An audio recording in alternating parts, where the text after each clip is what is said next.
20% off. Thank goodness.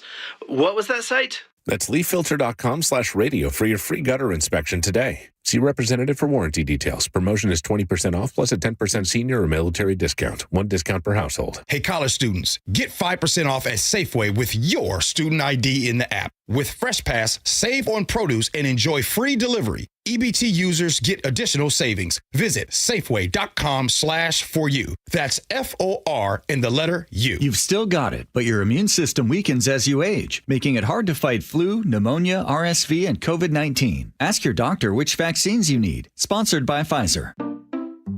Saving for retirement was tough enough for us. Yes, and navigating markets can be challenging at times. I understand. That's why at Fisher Investments, we take a disciplined approach with your investments. Tell us more about that. We take an active approach to money management, positioning your portfolio for opportunities we see ahead. So all your clients get the same portfolio? No, we tailor your portfolio to your individual goals and needs. What about communication? We don't like being left in the dark. We check in regularly to keep you informed on the markets and your portfolio. Which means you'll help us stay on track. Yes, our goal is your comfortable retirement. And as a fiduciary, we always put your interests first, because we do better when you do better. At Fisher Investments, we're clearly different. Learn more at FisherInvestments.com. Investing in securities involves the risk of loss. KIRO FM and HD1 Tacoma, Seattle.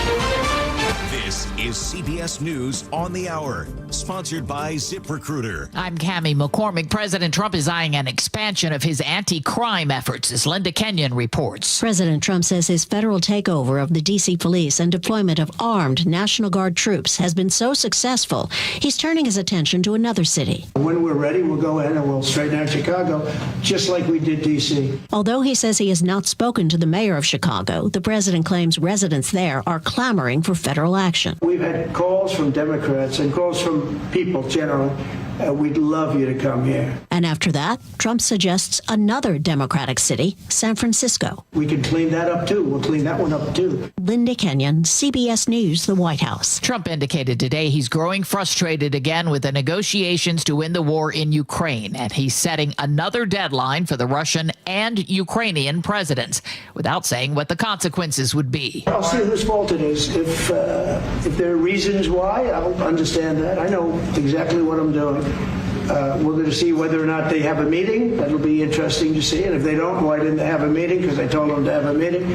But I'll know in 2 weeks what I'm going to do. I have pretty good ideas already. The FBI has been searching the Maryland home and Washington office of Trump's former national security advisor, John Bolton. CBS's Robert Costa has some insight. The context of this FBI raid is important. It's personal. President Trump, during his first term, was frustrated with John Bolton for his memoir about his time as Trump's national security advisor and made a claim. We haven't seen evidence of this, but he made a claim that Bolton used classified material at some level in this best-selling book a few years ago. And now that he's back in the White House, there is clearly scrutiny, sources tell me, on Bolton's files and whether he might have classified material in any way from that book project. There has been a rollover crash involving a tour bus in upstate New York. There have been some deaths reported and multiple injuries. A stretch of I-90 has been closed east of Buffalo.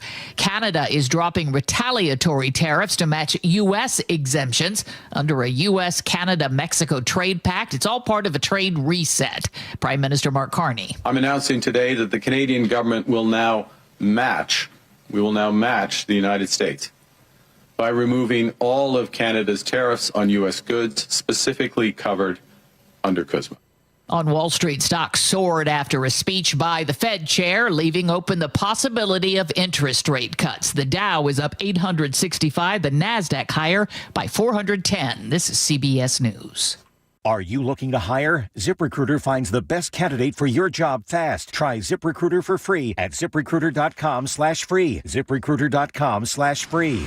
A car blows up in a Puget Sound neighborhood. Details coming up. But first, Nate Connors is at the KIRO News Radio traffic desk. Thanks, Heather. We've got a brush fire as you head into South Everett on northbound I-5. It's just past 164th, and crews right now are blocking your two right lanes. That leaves one general purpose lane and the HOV lanes open, and you're backed up bumper to 196 in Linwood. Seattle to Everett, 50 minutes. North 405, you're going to jam up at that Alderwood interchange. Bellevue to Everett, 55. Linwood to Seattle's a half-hour drive. You're crowded from Northgate to the Convention Center. Northbound I-5 is packed at the West Seattle, actually approaching the West Seattle Bridge in the downtown.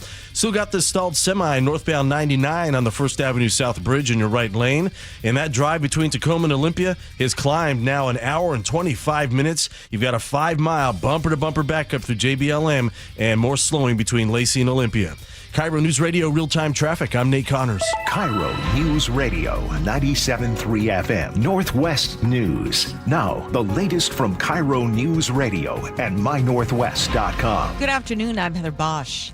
Investigators are trying to figure out why a car blew up early this morning in Federal Way. It happened on South 308th Street, just east of 20th Avenue South. KIRO News Radio's Luke Ducey spoke to neighbors there. See the red car in the driveway?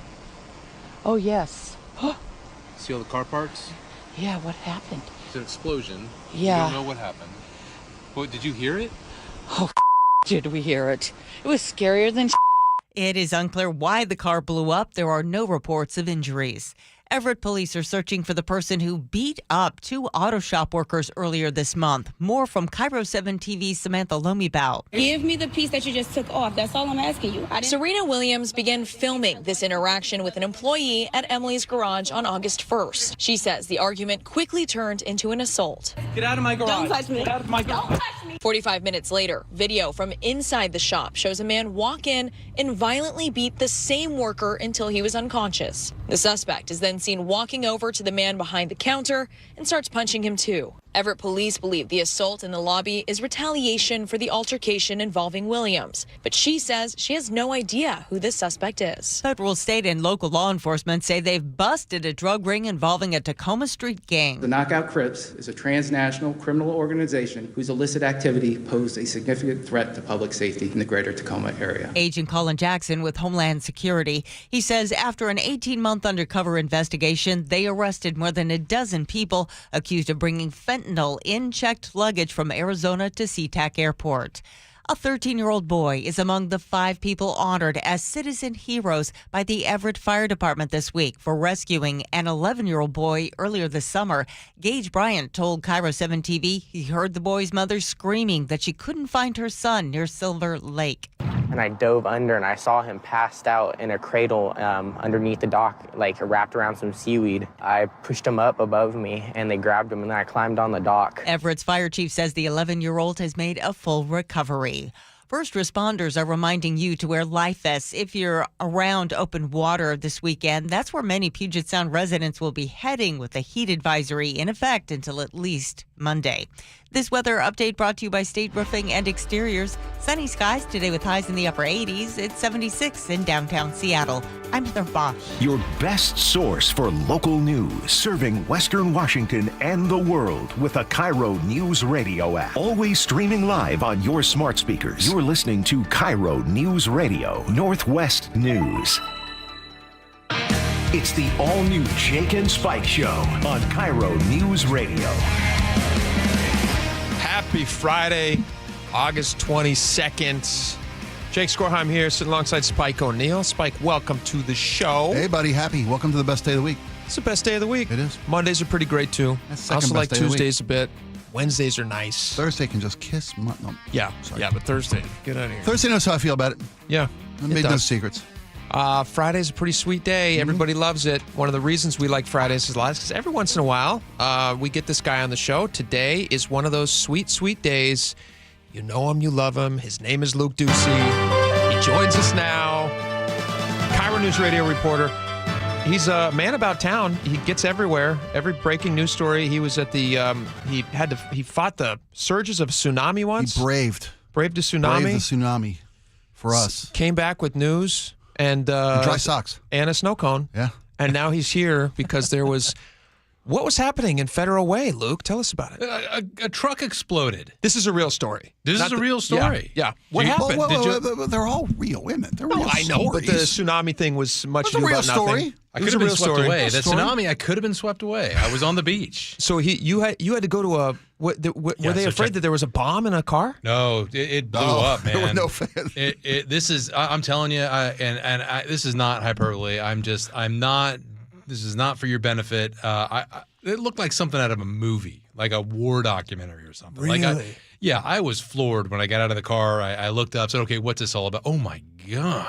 Look at that. So how did you get the call initially? What was happening? Well, was it just police scanner? Or this something happened. This something blew up inside of a cab of a truck around 3:30 this morning. But it wasn't until later that we started, getting in reports and following social media early this morning. And then we were like, well, this is something. Let's just go. And so drove down there, and there were other news crews arriving at the scene at the same time. And then by then sun had come up, and this is at South 308th and 20th. Right near Steel Lake, if you know that area, Federal Way. In a driveway, there was a red truck that was a mangled mess. That was the remainder of a red truck. Right. The photos on My Northwest are shocking. Can we post these pictures for anybody who's watching with us, Laura? We can put these up. So the body of this truck basically blew off the frame. 2 cars beside it were smashed. A fence right next to it was blown away. Houses were smashed up. There were car parts all over the neighborhood, and then the metal roof of the truck kind of like it seared off, and you could tell that it blew up rather than blew out because it looked like it went up in the air. And then it landed about 30 yards away in the middle of the street with glass, and it was crazy. The investigation is still ongoing, I take it? It is. With the police department? Have they determined what happened? Don't know what caused it, but they took swabs from the interior, and those are going off to the state crime lab, so that will give an indicator or a clue. One police officer that morning told me that he was in Dash Point, which is 5 miles away from the scene, and he'd heard the explosion. He heard it from 5 miles away. And then he got the radio call and said, oh, that's what that was. Wow. And got there. Neighbors described the ground shaking. So let's speculate a little bit because we don't have an official word on what happened. Everyone's thinking about this at the scene. Neighbors, police, reporters. Could it have been drug-related? A propane tank inside the truck. Or I've heard of butane being stored.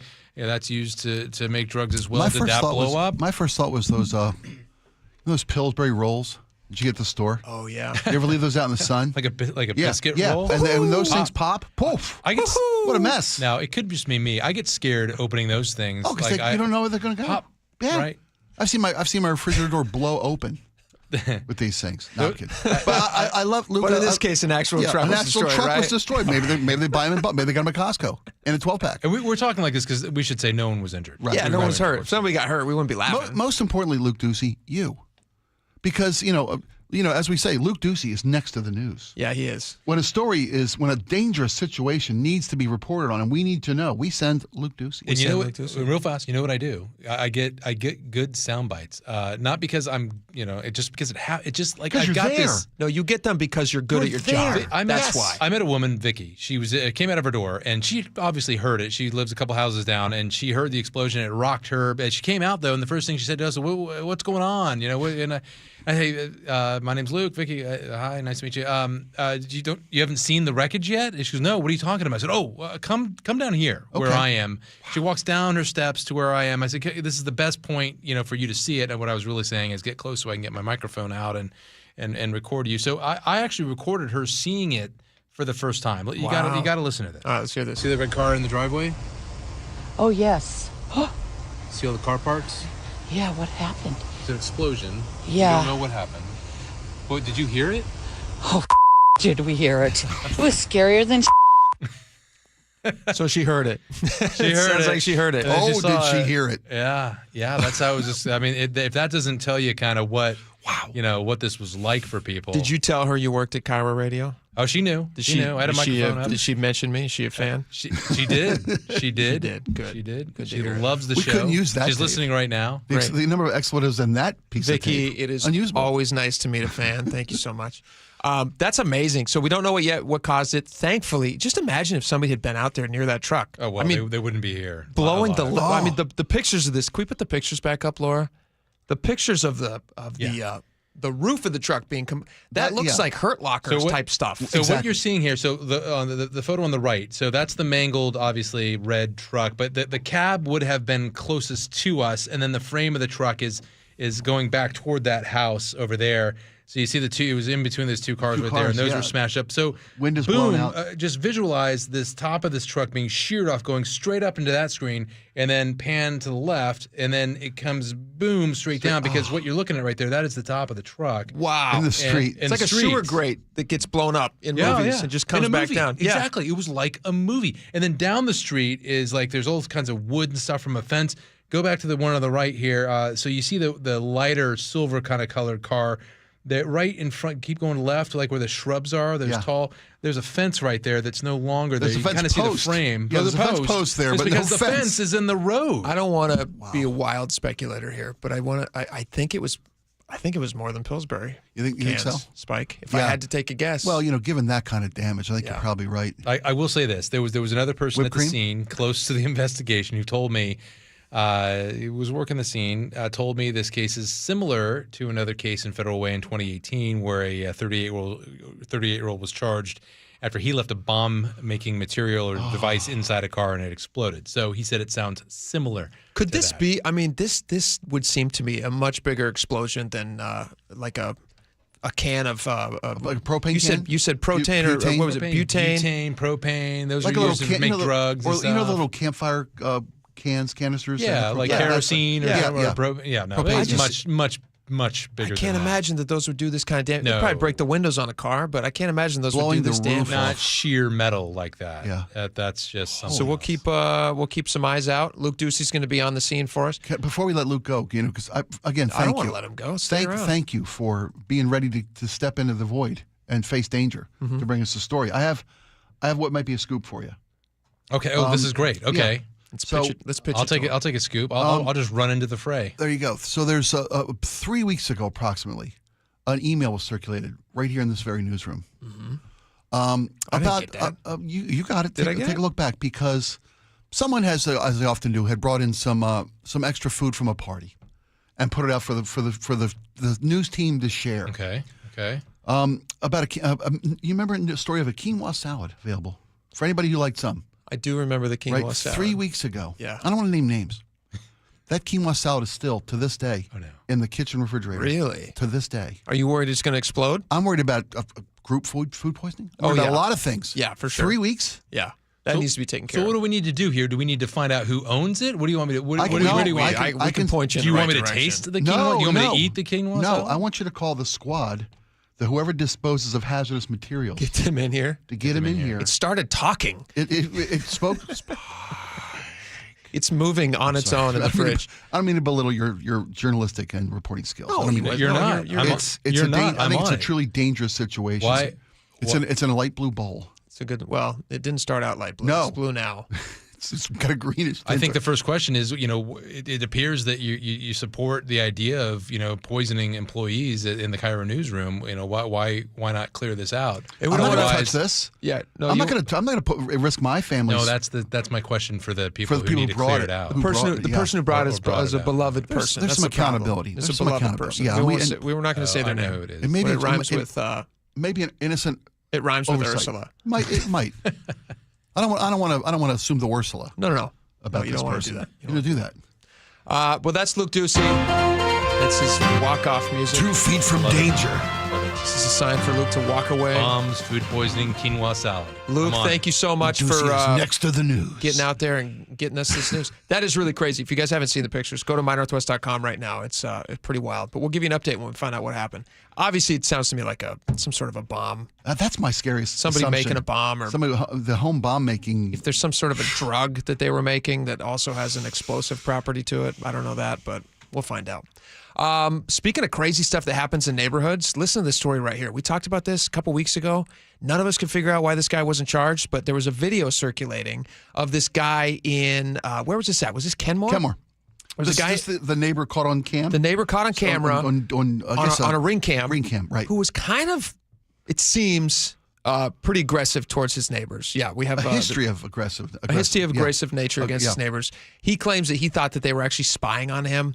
Let's see here. According to the charges, he claimed that the neighbors were spying with an endoscopic camera, that she was feeding through the wall. The deputies contacted the neighbor and found she was out of town. There was no evidence to support the accusation that somebody was spying. So anyway, this guy starts smashing out the windows on his neighbor's house. She flees.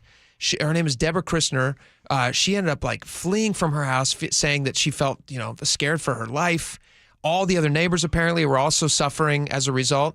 Here's the audio. Here's a little bit of that ring cam audio. With me again. You evil. You want to with me? The sound you're hearing there, I believe that's glass shattering and just... He's wielding a shovel. Clearly. Taking out the windows of her home. It's really tough. You can't choose your neighbors. You just can't. It's not the way it works. And so sometimes, you get a bad egg. And it sounds like maybe they got a bad egg. Well, they got a dangerous egg. Not just a dangerous egg. Yeah, a mentally unstable, apparently, egg. This could be a spoiled egg. And so they didn't charge the guy. Initially, they arrested him. They checked in with him, and then I believe King County prosecutors decided not to file charges against the guy.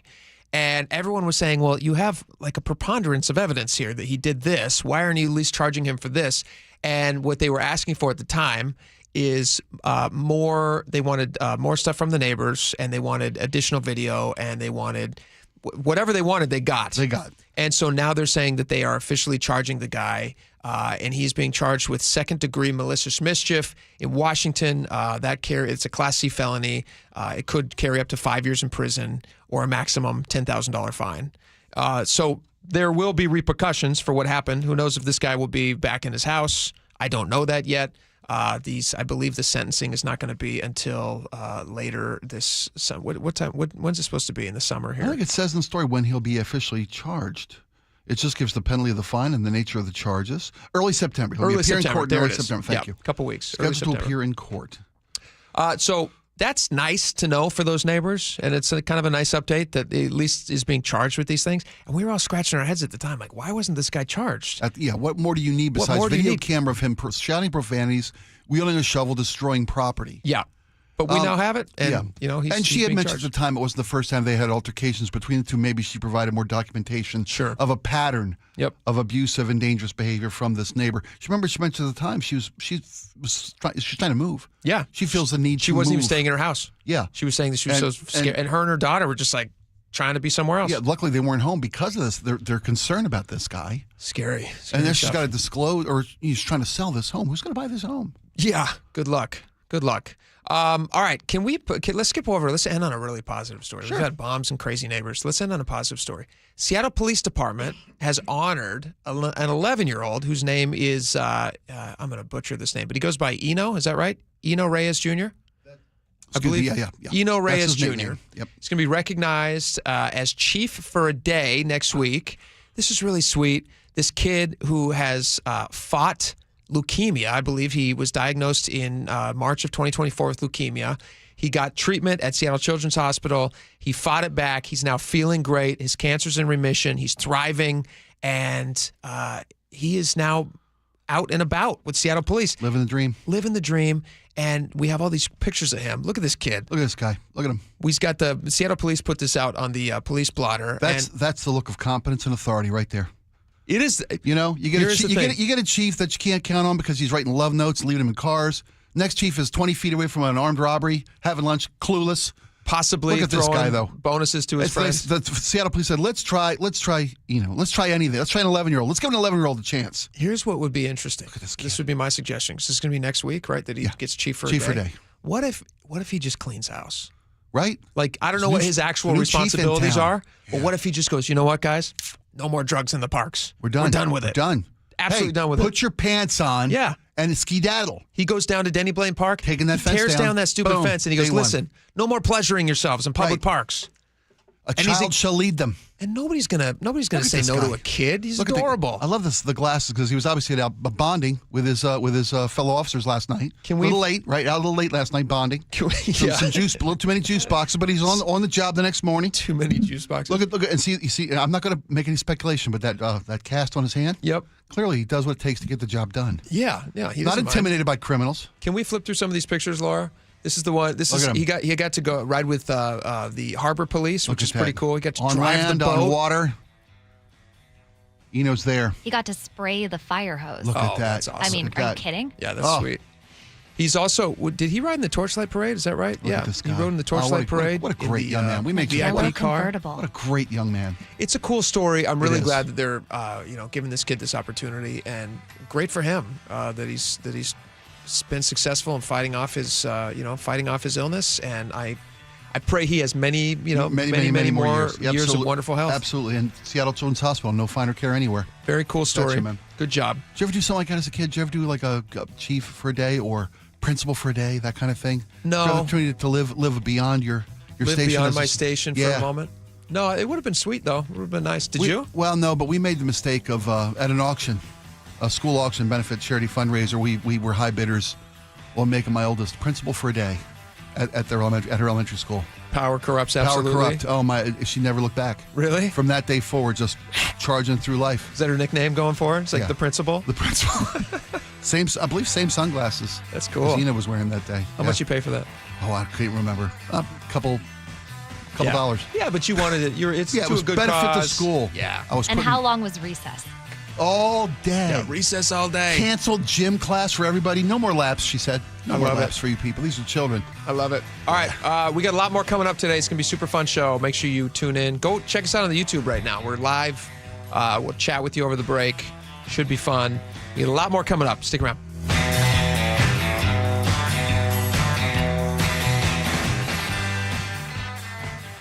You never know what's in store each morning once you hit the road. We've got a major traffic alert in effect right now. While you're getting ready every morning, make us part of your routine. What morning, huh? Yeah.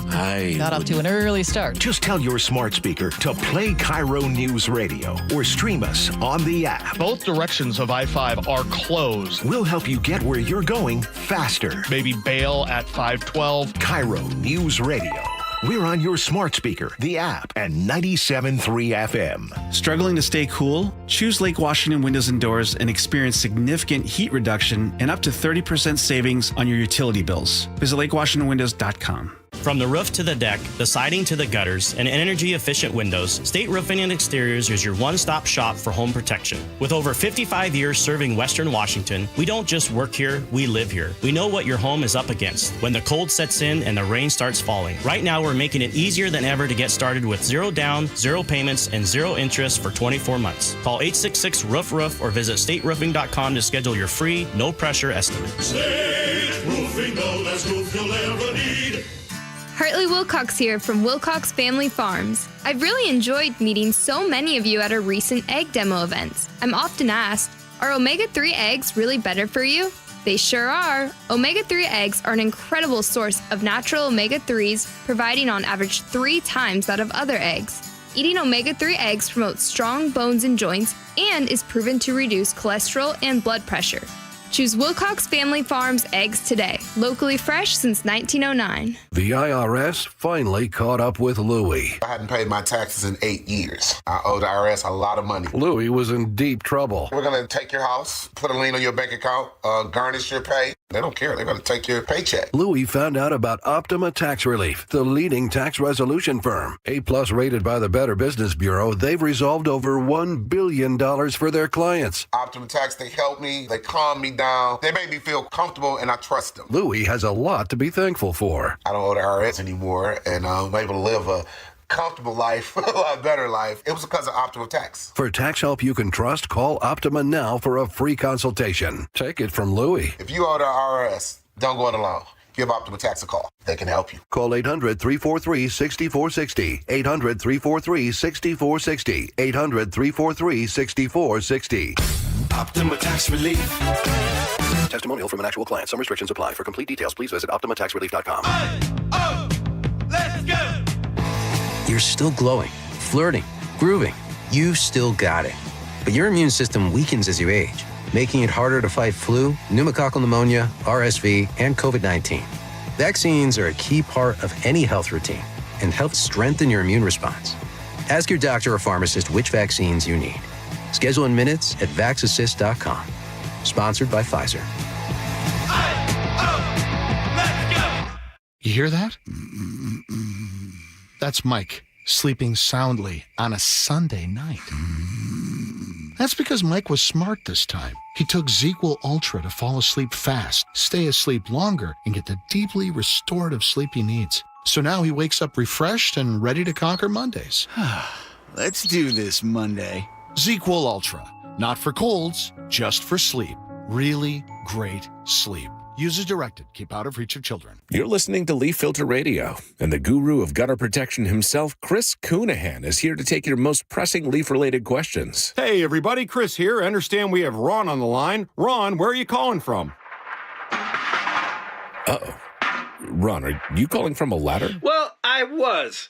I wanted to ask Chris what I need to do to get my gutters ready to have leaf filter installed. Oh, Ron, you don't have to do anything. A Leaf Filter Trusted Pro will come out and clean out your gutters, realign and seal your gutters, and install Leaf Filter, America's #1 gutter protection system. So I didn't need to get on this ladder? Ron, Leaf Filter Trusted Pros are in your neighborhood and ready to help. Just visit leaffilter.com/radio to schedule your free gutter inspection and get up to 30% off. Thank goodness. What was that site? That's leaffilter.com/radio for your free gutter inspection today. See representative for warranty details. Promotion is 20% off plus a 10% senior or military discount. One discount per household. When you're hiring, have you ever felt like you're missing out on meeting truly great candidates for your roles? It seems impossible to find them, but they have to be out there somewhere, right? Well, they're not hard to find when you know where to go, and that place is ZipRecruiter. And right now, you can try ZipRecruiter for free at ZipRecruiter.com/radio. ZipRecruiter helps 10 million people with their job search every day. And because these people are actively looking for jobs just like yours, it's easy to find the right person right away. In fact, 4 out of 5 employers who post on ZipRecruiter get a quality candidate within the first day. But if you're not using ZipRecruiter, you're missing out. So see what it's like when the impossible is easy. When you go to ZipRecruiter.com/radio right now to try ZipRecruiter for free. Once again, that's ZipRecruiter.com/radio. ZipRecruiter.com/radio. Never miss out on great candidates with ZipRecruiter. Saturday, August 23rd, enjoy the 30th birthday bash for University Place at Cirque Park, 11 a.m. to 9 p.m. Bands all day, over 50 vendors, beer garden, and family zone. Don't miss it August 23rd. Special thanks to UP Refuse and Recycling.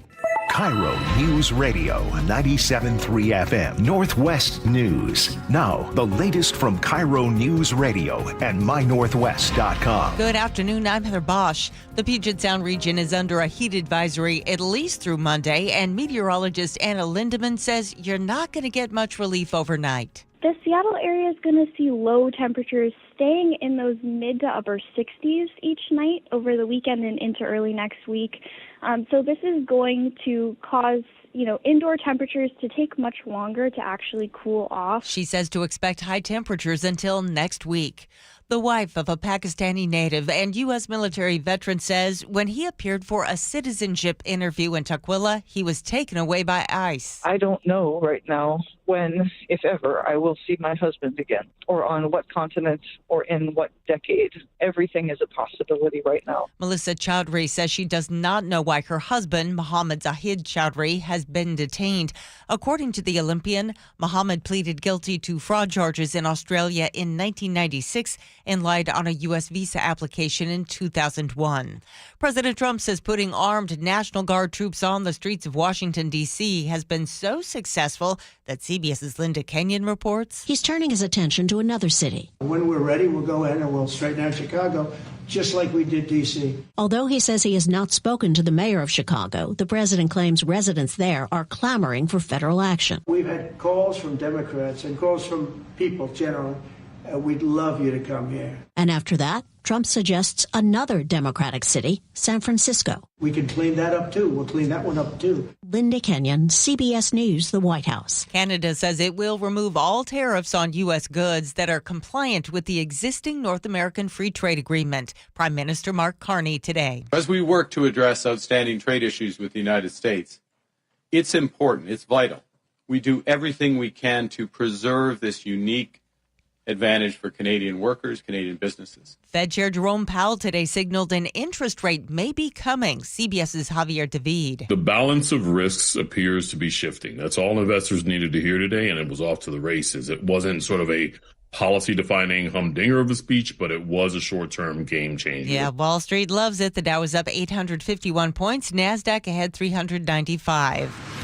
Nate Connors is at the KIRO Newsradio Traffic Desk. Hey, thanks, Heather. I had northbound I-5 heading into South Everett is really packed right now. Big backups heading through Linwood due to an earlier brush fire. The good news is that fire crews have put it out and have left the scene. But they had 2 lanes blocked near 128th for about a half hour, and that caused this 5-mile bumper-to-bumper backup starting now near 212th and Linwood. North 405 also jams up at the Alderwood interchange. Sully is stuck in this traffic with you. He called in and told us it took him about a half hour to travel 2 miles, but now that we're all clear, these backups will start moving. Seattle to Everett, in the meantime, is taking you 1 hour. Bellevue to Everett, close to that as well at 55 minutes.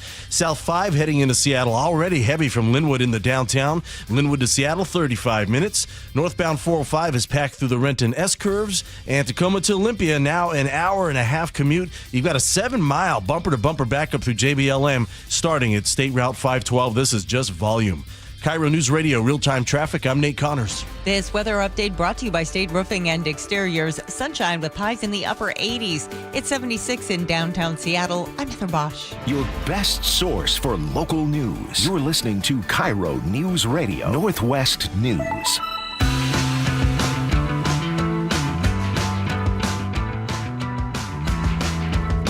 Welcome back to the show. I was in the YouTube page over the what is it called? Not a YouTube page. It's called the chat YouTube room page. Yeah, YouTube. Our YouTube. Jake and Spike YouTube page. Jake and Spike YouTube. In the chat section, talking to the fans. Chat section, talking to the fans. Okay. How we doing? Fans is a generous word. Oh, okay. We were talking about that kid who got the chief for day. Chief for the day. Sure, yeah. And this guy whose name is Dr. John. I actually think this is pretty funny. I think this is good. And you were saying like principal for a day. Your daughter got principal for a day. Yeah. And Dr. John says Jake is principal of the day every day on this show. Which I responded with a laugh. I don't know how to mean that. How do you mean that? I think he means it in a derogatory way, but I appreciate I appreciate the humor of it. I think he's funny, and he got an appropriate response with a laughing face. So I think it's very funny. And touche, Dr. John. All right, let's see here. This is great. This is great news. I'm very happy about this, although I don't think they go far enough. Washington schools in Washington State, most of them, according to the story that was in Kobo News, most school districts in Washington State have some policy which restricts cell phone use by students during the school day, which is obvious. Yeah. And everybody should be doing, because these things are little devils sitting in your kid's pocket. And this is relatively new because a year ago, Chris Reichdahl challenged all school districts in the state of Washington to come up with a plan for cell phone usage during school hours. It was interesting because he neglected to push to make it actual policy in the state. Like he has the authority to dictate statewide, what they're going to be doing. Right. And he said, well, we're not going to do that. I'm going to leave it up to the school districts. Yeah. And he's saying, I hope that you guys do come up with some policy that restricts it during instructional time. 53% of school districts in Washington State say that school phones cannot be used during teaching time. Yeah, which isn't still okay. Good for the 53%. 31% of the state's school districts say it has to be put away all day, the entirety of the school day. Yes, which I think is a little sounder in my mind. So I'm trying to understand the numbers here. So 53% of school districts will have a policy in place this year that says it restricts it. 31%. If the teacher's talking, you're not on your phone. But I imagine that 31% is part of that 50. That's the most stringent part of that 53%. 31% of schools say that no use from bell to bell, opening bell to closing bell. Phones are gone. Yeah. And that is, of course, part of the 51, but 53% say, well, during class time, during teaching instructional time. So we're not talking about you can use it in the hallways. 84% of schools having some. No. So this number is not big enough. This should be 100% of schools should have some regulation. I would agree with you. When I was growing up, and I don't want to talk about how we walked both ways uphill to school, both ways, 10 miles of the even snow. in the summertime, Right. there's a foot of snow. Here was rules that we had in class. I don't know if they have these anymore. Sure. No chewing gum. Hell, unless you brought enough for everybody. Not even then. No chewing gum. I got around that rule. I brought enough for everybody. Did they really have that rule? No, a teacher said to me one time, unless you bring enough for everybody. You called their bluff? Next showed up with a bag Sweet. of gum. And he's like, no, Mr. O'Neill. No. Was it the bubble? Was it the yellow? No, Bazooka. Oh, Bazooka. It was old school, dude. Joe Bazooka. Come on, Bazooka Joe. Yeah, heck yeah. Yeah. Anywho.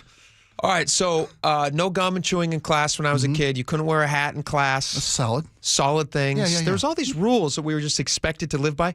The idea that, people had computers. They didn't have personal computers when I was growing up. I mean, they had laptops, but not like they do now. Nobody was showing up in class with an electronic device that would distract you. I cannot even imagine. The poor teachers who have to put up with these kids. Can you imagine teaching in a school district that doesn't have a policy that limits cell phone use in class? I can't fathom. Not even close. How does a teacher gain What do you do? the attention of that student? Are you even allowed to correct the kid? Are you allowed to say, hey, dum-dum, put the phone away?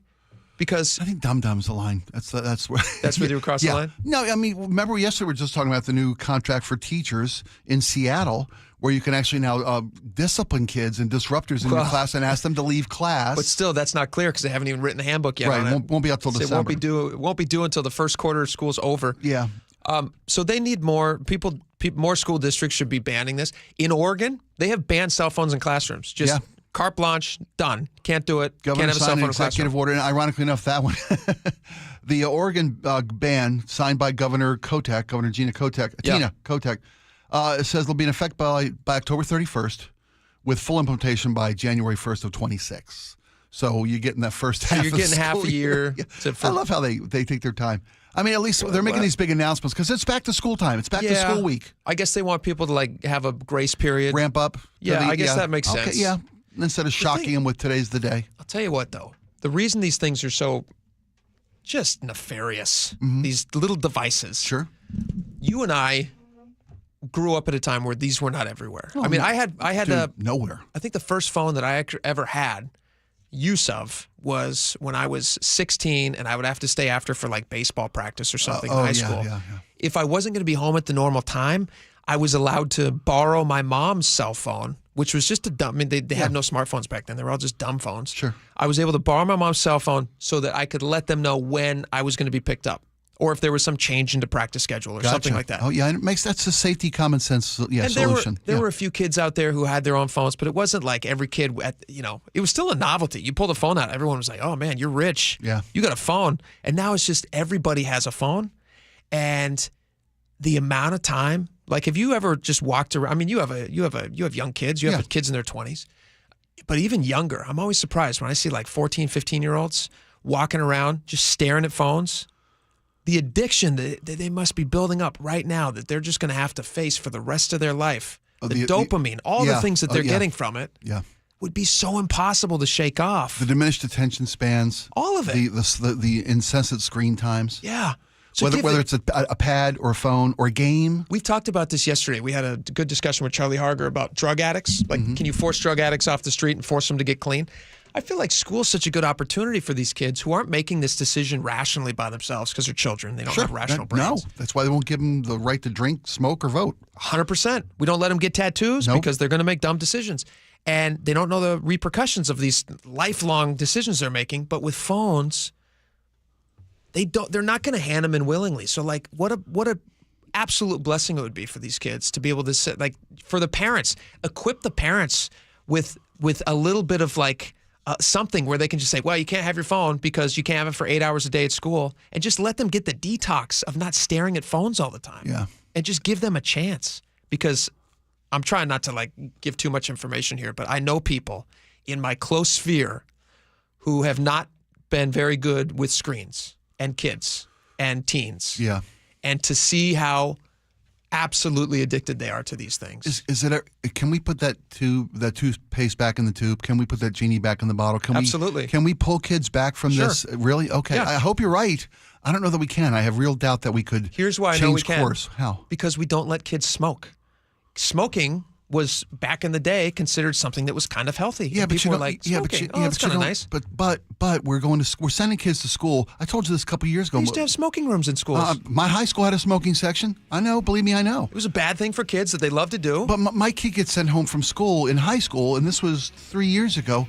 Not with a stack of textbooks, with a school-issued iPad and all the school books on digital copies of the school books. They tried to do the same thing with my kids, right? Where they were like, "Hey, every kid's going to get is going to be assigned a computer for at-home stuff." Yeah, and that was during the 1 year of during COVID. the COVID, remote learning was necessary. Where it made more sense because maybe kids didn't have access to computers and all that stuff. Yeah. But we're saving money on textbooks though with these kids. That was their rationale. I don't know that I like that. I didn't like it at all. It's just more screen time. Read a book. What's wrong with a book? Which makes banning the use of personal phones even more paramount. They're already getting screen time, part of their educational curriculum. Chris Reckdahl is saying, look, we're still weighing the benefits of this powerful technology if used responsibly. Against, as he says, against the tremendous risks, including negative impacts on mental health, learning, sleep, and more. What are the benefits? That they can look up their homework, the answers to questions in class. We had this a couple weeks ago. There was a thing that came out on ChatGPT. Right.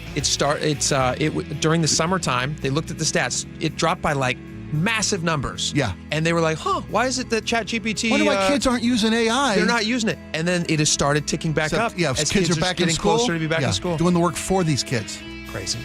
Crazy. The powerful benefits of powerful technologies. Yes. You okay, Chris? All right. Stick around. We'll be right back. I'm back. It's the final test. Tonight, Charbonnet is going to rip off a big run. Before the real deal. You kind of see the light at the end of the tunnel. Jobs are on the line. Who's on the initial 53, who's on the initial practice squad. It's off to historic Lambeau Field in Green Bay for the preseason finale. Seahawks, Packers, tomorrow. Pre-game at 11 a.m. with Steve Rabel on the call. Kickoff at 1 p.m. The 12s hear the Hawks right here on KIRO Newsradio on 97.3 FM. It's Olympic Hot Tub's 48th birthday, and you get the gifts. Big savings on our saltwater hot spring spas, plus free Bluetooth music and interest-free financing for 3 years. OlympicHotTub.com. Better you, better life.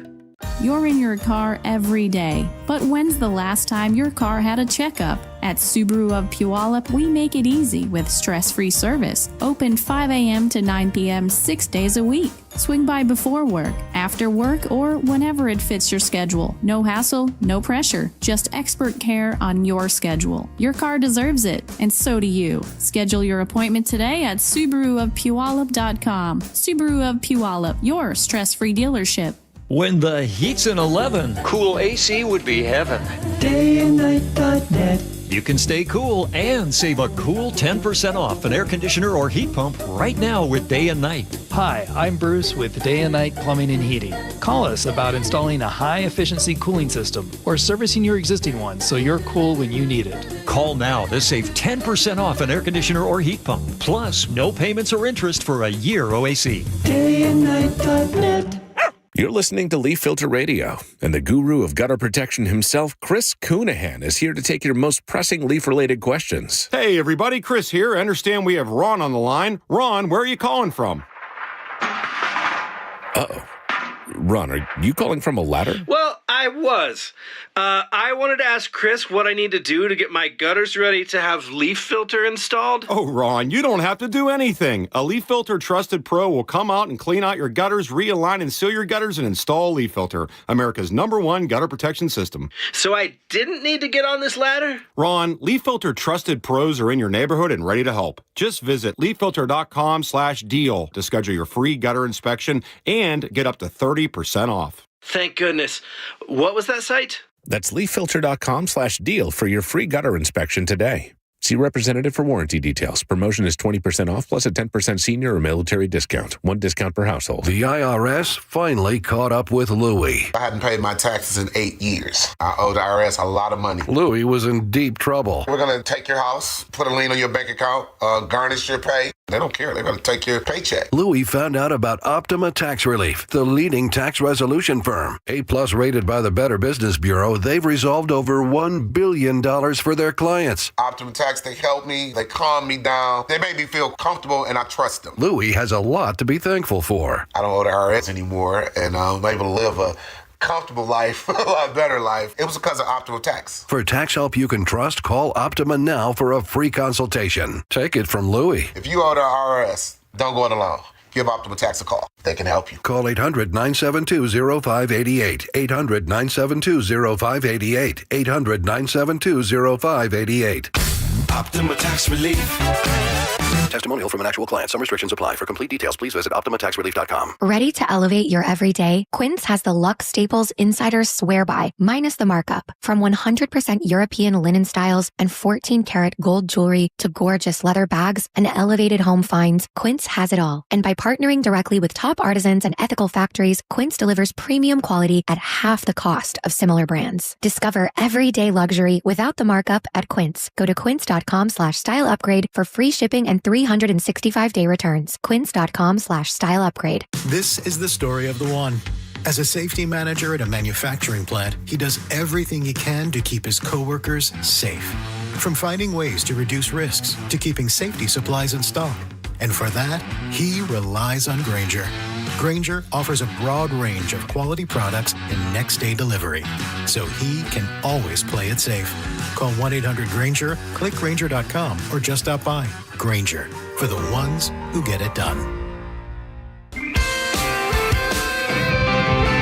1-877 Cars for Kids.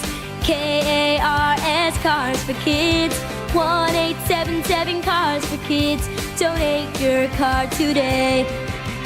1-877 Cars for Kids.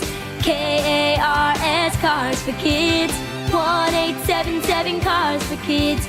Donate your car today. Ready to get rid of that old car? Donate it to Cars for Kids. Call 1-877-CARS-FOR-KIDS to reach a friendly live agent. Donation is super easy, and your car can be picked up as soon as tomorrow. Call us now, 877-CARS-FOR-KIDS. That's Cars with a K to donate your car today. 1-877 Cars for Kids. KARS Cars for Kids. 1-877 Cars for Kids. Donate your. Did you know you can donate real estate too? Go to carsforkids.org. That's carsforkids.org. Hi, I'm Justin Shirley. We offer 0 down, 0 interest, and 0 payments for 24 months on new roofs. Call 866-ROOF-ROOF now. State Roofing and Exteriors. Held to a higher standard since 1968. KIRO News Radio has your chance to win 4 tickets to the Seahawks season opener, Sunday, September 7th. Open the KIRO Radio News app, click the Win tab in the bottom right corner, and enter to win. You can enter once per day, so the more times you enter through the KIRO News Radio app, the better your odds will be. Do it every day, August 19th through the 25th. Details and rules at mynorthwest.com/win. From the station with the 12s, hear the Hawks. KIRO News Radio.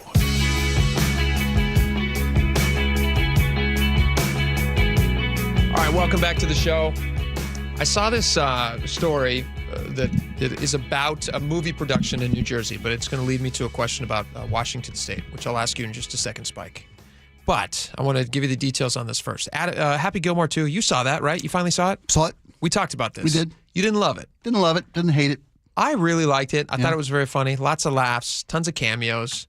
I got to be honest, I didn't know that his caddy was a famous person until Laura pointed it out. And she's like, I think you were saying it was Bad Bunny, or maybe you were telling me that. Bad Bunny was the caddy in his. Yeah. Did you know who it was? I did, only because I'd seen so much hype about the cameos going in. Okay. There's like a list of the 74 different cameos. It's a ton of people. Everybody, every scene is somebody famous having fun on an Adam Sandler set in a Adam Sandler movie. I didn't know it was Bad Rabbit or Bad Bunny. Bad Bunny, whoever it was. But the movie, listen to the story. This is from NorthJersey.com. That movie spent, the production, they spent, and how fun would this be? Because I have heard stories that the Adam Sandler universe, like if you can get into his group of friends, like the Buscemi guys or the Rob Schneider guys, anyone who's part of his crew, You know how he uses all the same people in all his movies? Movie, you bet. Every single movie. And they film at fantastic locations. They'll go to Hawaii or they'll go wherever. They spent $152 million just on production in 64 days in New Jersey. Wow. Good for Jersey. $2.3 million they spent per day. Most of it went to hotel expenses and food on set and around. And they also spent $6.4 million paying extras to be in the various scenes because there's tons of scenes where they're golfing and people are out there golf clapping. The original movie, all the way back, was it 96? I think it was 90s, late 90s, 96. The original Happy Gilmore? Original Happy Gilmore was filmed for a budget of $12 million. And he spent how much? Or $24 million today. But yeah, this new movie, they spent $152 million. Isn't that phenomenal? So here's my question to you. New Jersey, nice state. Yeah. Beautiful locations. Don't be knocking Jersey. It's the Garden State. I'm not knocking it. Good. Pound for pound, what has a more beautiful location setting? Washington or New Jersey? Ooh. The answer's obvious because we live there. It's Washington. Sure. It's Washington. Sure. Yeah. We have the beautiful coastline. Of course. We have the forests. You don't have the sweep for needles on our coastline, too, which is different than Jersey. No, you don't. You know what else you don't have? What? People from Jersey. Right. Oh, careful. Well, it's all proximity. It's all proximity. It's proximity to the big city. It's the shadow of New York. I love New Jerseyans. That was a stupid joke. No, it's fine. Yeah, I get them. I love them. But we have so many great film locations here, and I was looking this up. Like, why don't we have more movies that are filmed here? The reason that New Jersey got $152 million spent just on this one movie is because back in 2018, the New Jersey Economic Development Authority decided that they were going to make it very tax-friendly to film in New Jersey in 2018. They signed that under Governor Phil Murphy. They reinstated the Film and Digital Media Tax Credit Program. And we could do the same thing here in Washington because we have all these beautiful locations. Like, they don't make movies in California anymore. They just don't. If you want to shoot a movie, you go to Budapest, or you'll go to Bulgaria, you'll go somewhere else. And how much business did we lose to Vancouver? A ton. Over the years, A ton. Yeah. Like all these shows. Think of all the shows that are famous, set in Seattle, filmed in Vancouver. Like Grey's Anatomy, super famous TV show. 20-something years of run. And I was looking up these movies that are filmed here, and it's, they're nice. There's some movies that are at least set here, but we should be you could make a Goonies here, right? Instead of on the other side of the river. Well, they made it in Astoria. Right, just across the river. You could have made it here, and then you have a piece of iconic film history, and it's just as beautiful over here in Washington. So if Bob Ferguson listens to the show, and I think he does. I don't know if he's a daily listener, but I know he downloads the podcast. Back in 22, they tried to institute the Motion Picture Competitiveness Program. In Washington? In Washington, raising the cap of how much money tax breaks can go to studios from $3.5 million to $15 million a year. Yeah. To tax breaks for filming industry. You got to lure these people in. You got to make it an attractive place to make movies. We got the scenery, but if they're going to save a ton of money filming elsewhere, they're going to film elsewhere. And then they spend all this money elsewhere. It's cool. The only thing I can find is Officer and a Gentleman. That were filmed here? There's a lot of movies. Yeah, a ton of movies filmed here, yeah. It's kind of a joke. Happy Gilmore, Adam Sandler, he paid extras, $6 million? I know. For Jerseyites to just hang around. That could have been Washingtonians getting paid to hang around and clap. Absolutely. That's taking money out of our pockets. Give us some money. That we would spend at our grocers. Go see that movie, too. It's good. I liked it. Spike didn't, but I liked it. All right, we got a lot more coming up. Stick around. Jim Singletary here, Chief Roof Nerd at RoofSmart, where we're not afraid to tell you no. Looking for a roofing company that'll do cheap, fast work and just cover up the problem? No, that's not us. Want a quick quote without a real inspection? Nope. Just want a price without knowing your options? Not happening. Look, we don't want to tell you no, but if saying yes means cut corners, bad results, or wasted money, we won't do it. Period. And here's the deal. Seattle gets 150 rainy days a year. That's not wait and see weather, it's call RoofSmart now weather. We say no to leaky roofs, sloppy work, and bad estimates, and yes to thorough inspections, accurate quotes, and top quality work that actually lasts. So if you want an honest roofer who's not afraid to say no to bad work, call RoofSmart today at 206-487-4877 or visit GetRoofSmart.com. That's 206-487-4877 or GetRoofSmart.com. Hey, college students, Safeway is giving you 5% off. That's right. Junior colleges, tech schools, universities, just verify your student ID in the app, unlock exclusive deals, and shop on the app or in person. Better yet, subscribe to Fresh Pass to get free delivery and other special offers. Remember, if you use EBT, Fresh Pass is 50% off and you get savings on fresh produce. For all the details, visit Safeway.com/4U. That's Safeway.com/FOR and the letter U. Bonneville International radio station contests are open to participants 18 years of age or older that are residents of Washington State unless otherwise specified. Employees or agents of the station, Bonneville International Corporation, other area radio stations, or any entity associated with the contest are not eligible to win unless the station otherwise specifies at its own discretion. Persons who have won in the last 60 days from a station contest or event may not be eligible. Full general contest rules are available on mynorthwest.com or in person at the station during regular business hours. Download the KIRO Newsradio app, where you can watch us live or stream us live anywhere, anytime. How would this initiative, whatever this initiative is, how would he fund it? Stay connected everywhere. Download the KIRO Newsradio app. You hear that? That's the sound of your business losing money. Legacy phone systems weren't built for today's teams. OpenPhone gives your business a smarter way to stay connected. OpenPhone lets you manage calls, texts, voicemail, and contacts all in one place so that you and your team can deliver a seamless customer experience from ring to... Need to take calls on the go? OpenPhone automatically transcribes, summarizes, and highlights next steps from every call, so you never miss a detail. Need insight into what closes a sale? With OpenPhone's AI call tags, you can instantly spot key topics like objections or pricing questions, and use those insights to coach your team and level up every customer interaction. And yes, you can bring your existing number with you for free. Keep your team in sync and your customers happy with OpenPhone. OpenPhone. No missed calls, no missed customers. Try OpenPhone for free at openphone.com/try and get 20% off your first 6 months. That's openphone.com/try. openphone.com/TRY. This is the story of the one. As a lineman, he does whatever it takes to keep the power on in his community. And he wants a partner like Grainger who does the same. Grainger offers the professional-grade products he needs, from voltage detectors to harnesses to hard hats, plus fast, dependable delivery, so he can rise to every challenge.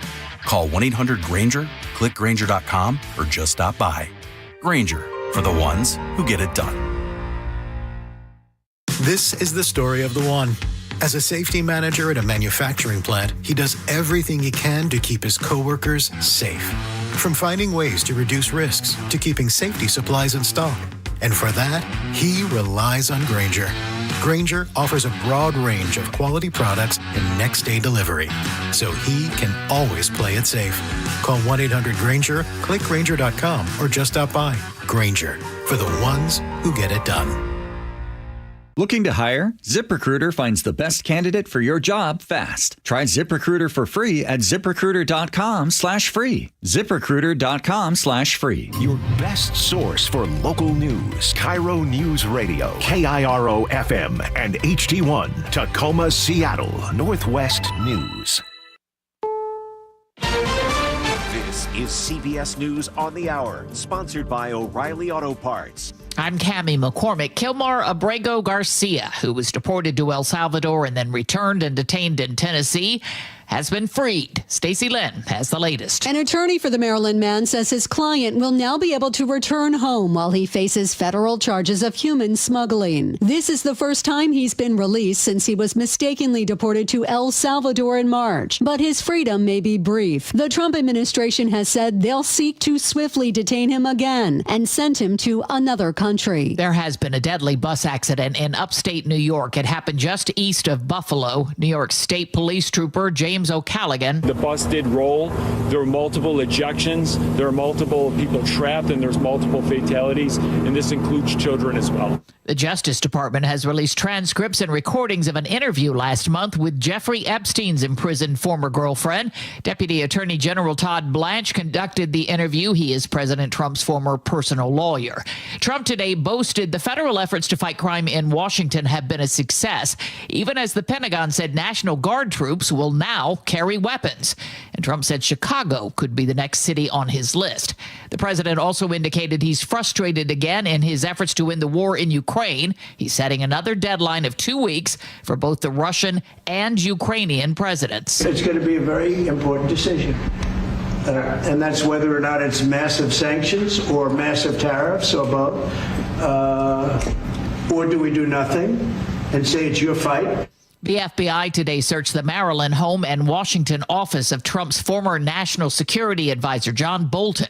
CBS's Jake Rosen. This all stems from a previous Department of Justice investigation under the first Trump administration into Bolton's handling of classified documents, which stemmed from a book that he wrote after resigning/being fired, depending on who you ask, from the White House back in that first Trump administration. Defense Secretary Pete Hegseth has fired the head of the Defense Intelligence Agency. That agency conducted the initial assessment of the damage to Iran's nuclear sites from U.S. strikes, an assessment that angered President Trump. It is another scorcher in the West. Meteorologist Kate Bilo. The heat is on still across the Southwest. We have heat warnings and advisories. We're looking at temperatures in the 90s in Southern California. Phoenix, 110, 111 both days this weekend with heat index values as high as 120 degrees. That heat spreads right up into portions of the Pacific Northwest. And checking the closing numbers on Wall Street, the Dow was up 846 points. This is CBS News. Think O'Reilly Auto Parts for all your car care needs. Get the parts and service you need fast from the professional parts people at O'Reilly Auto Parts. We have a recording of that explosion in Federal Way today, but first, Nate Connors is at the KIRO News Radio traffic desk. All right, thanks, Heather. Seattle Sports has our update. Those earlier backups northbound I-5 through Linwood into South Everett are clearing out from our earlier brush fires. Seattle to Everett and Bellevue to Everett are both right around 40 minutes now. We have something going on northbound I-5 on the Mukilteo Speedway. I'm seeing about a 2-mile heavy backup between 156th and Beverly Park Road. This could just be volume. South 5 into Seattle is packed already from 130th and Northgate into downtown. Linwood to Seattle, 40 minutes. North 5 is slow from South Center up to Northeast 30th. South Center to Bellevue is going to take you a half hour. And Tacoma to Olympia, an hour and a half commute. You've got a 7-mile bumper-to-bumper backup through JBLM starting at 512. More slowing between Lacey and Olympia. I'm seeing a lot of freight and campers in this mix. You can always listen to your favorite local sports content on the FM dial on 97.3 HD2. KIRO News Radio, real-time traffic. I'm Nate Connors. KIRO News Radio, 97.3 FM, Northwest News. Now, the latest from KIRO News Radio and mynorthwest.com. Good afternoon, I'm Heather Bosch. A car explodes in Federal Way. That's a Ring doorbell recording obtained by KIRO 7 TV. KIRO News Radio's Luke Ducey reports. Something inside a car exploded here around 3:30 this morning in the Steel Lake neighborhood. The roof landed 30 yards away. Other cars in the driveway, houses, a fence, all of them damaged. And car parts are everywhere you look. One neighbor, Dennis, thought it was an earthquake. Oh, yeah. I mean, I felt the house move. Literally moved. Swabs from inside the car are being sent to the crime lab. Thankfully, nobody was injured. Luke Ducey, KIRO News Radio. Everett police are searching for the person who violently attacked 2 employees at Emily's garage, punching one until he was unconscious. Garage owner Barnabas Gilman tells KIRO 7 TV. Just from a safety standpoint, this guy doesn't need to be walking around on the street. If he's going to be assaulting people in broad daylight, in businesses. Authorities believe the incident may be tied to a previous dispute over a failed car inspection, which has been posted on TikTok. Pierce County prosecutors are expected to ask that Seattle Supersonic star Sean Kemp spend 9 months behind bars when he's sentenced in just half an hour for second-degree assault. Investigators say Kemp shot at a stolen car, believing the people inside had his phone. Body cam video showed Kemp telling officers he fired in self-defense. I certainly wasn't trying to hurt anybody. I just wasn't like the It happened in the Tacoma Mall parking lot in 2023. No one injured. The Seahawks finish up their preseason tomorrow with a rookie quarterback at the helm. Head coach Mike McDonald says Jalen Milroe will get the start. Jalen's going to start the game at quarterback. He's going to play the whole game. It's going to be awesome. Our starters probably won't be out there. Matter of fact, they won't be. The Hawks' final preseason game in Green Bay against the Packers is tomorrow. Kickoff 1 o'clock right here on KIRO News Radio. The Puget Sound region is under a heat advisory with temperatures topping out in the 80s to 90s through the weekend. Meteorologist Anna Lindemann. There's a little bit of uncertainty in terms of exactly how many days we're going to see this repeated heat, but we're pretty confident that it's going to last at least into early next week. This weather update brought to you by State Roofing and Exteriors. Sunshine with highs in the upper 80s today. It's 79 in downtown Seattle. I'm Heather Bosch. Your best source for local news, serving Western Washington and the world with the KIRO Newsradio App. Always streaming live on your smart speakers. You're listening to KIRO News Radio, Northwest News. It's the all-new Jake and Spike Show on KIRO News Radio. Welcome back to the show. Thank you guys so much for hanging out with us. 1 hour down, 2 hours to go. Get on over to the YouTube page. People are really enjoying it. We're having fun. We're chatting with you during the commercial breaks. Sometimes if Spike is making a long-winded great point, which happens daily, I jump in there and I'll even comment while you're talking, just to update the YouTube audience on stuff that's happening in the studio while we're talking. Nice. It's just like, it's just extra. Right. You have like, I don't get it either, and just cut and paste and keep No. It's always complimentary. Oh, nice. No. Okay, great. No, it's good vibes only. Nice. Super. We never say negative things. That's true. We really, it's a nice group. They met up the other day. You and I talked about I know. this. Had a little get together. First of many, I hope. They got together and had fun. I thought it was pretty cool. Boom. Okay, I saw this story. I think we have this on the homepage at mynorthwest.com. I can check for you real fast right here, mynorthwest.com, where we post a lot of great stuff. Let's see here. This guy who was picked up by ICE. Did you see this story, Spike? Is this the Chaudhry? Yes. Yeah. Zahid, I guess his full name is Mohammed Zahid. I do believe we have it somewhere on the Zahid Chaudhry, on the page here. I know the Times has a good. I'm reading the Seattle Times piece on it though as well. But yeah, okay. So there's a guy. This happened in, I believe this was in Tacoma where this happened. His name is Mohammed Zahid Chaudhry, and he has lived in the U.S. for about 25 years, according to his wife Melissa. They have 2 kids together. They have a 2-year-old and a pretty new kid, 8-month-old. So that's still rough at night, not sleeping a lot age, as I can attest to. So he was going he went into the U.S. Citizenship and Immigration Services to do an interview. And it's unclear why exactly, but he was detained by ICE. And now he's being held in Tacoma at the Northwest ICE Processing Center, Tacoma. I do have questions about this, though, because it sounds like they had some idea that he might be detained because they showed up for this interview with, it says, a couple dozen people.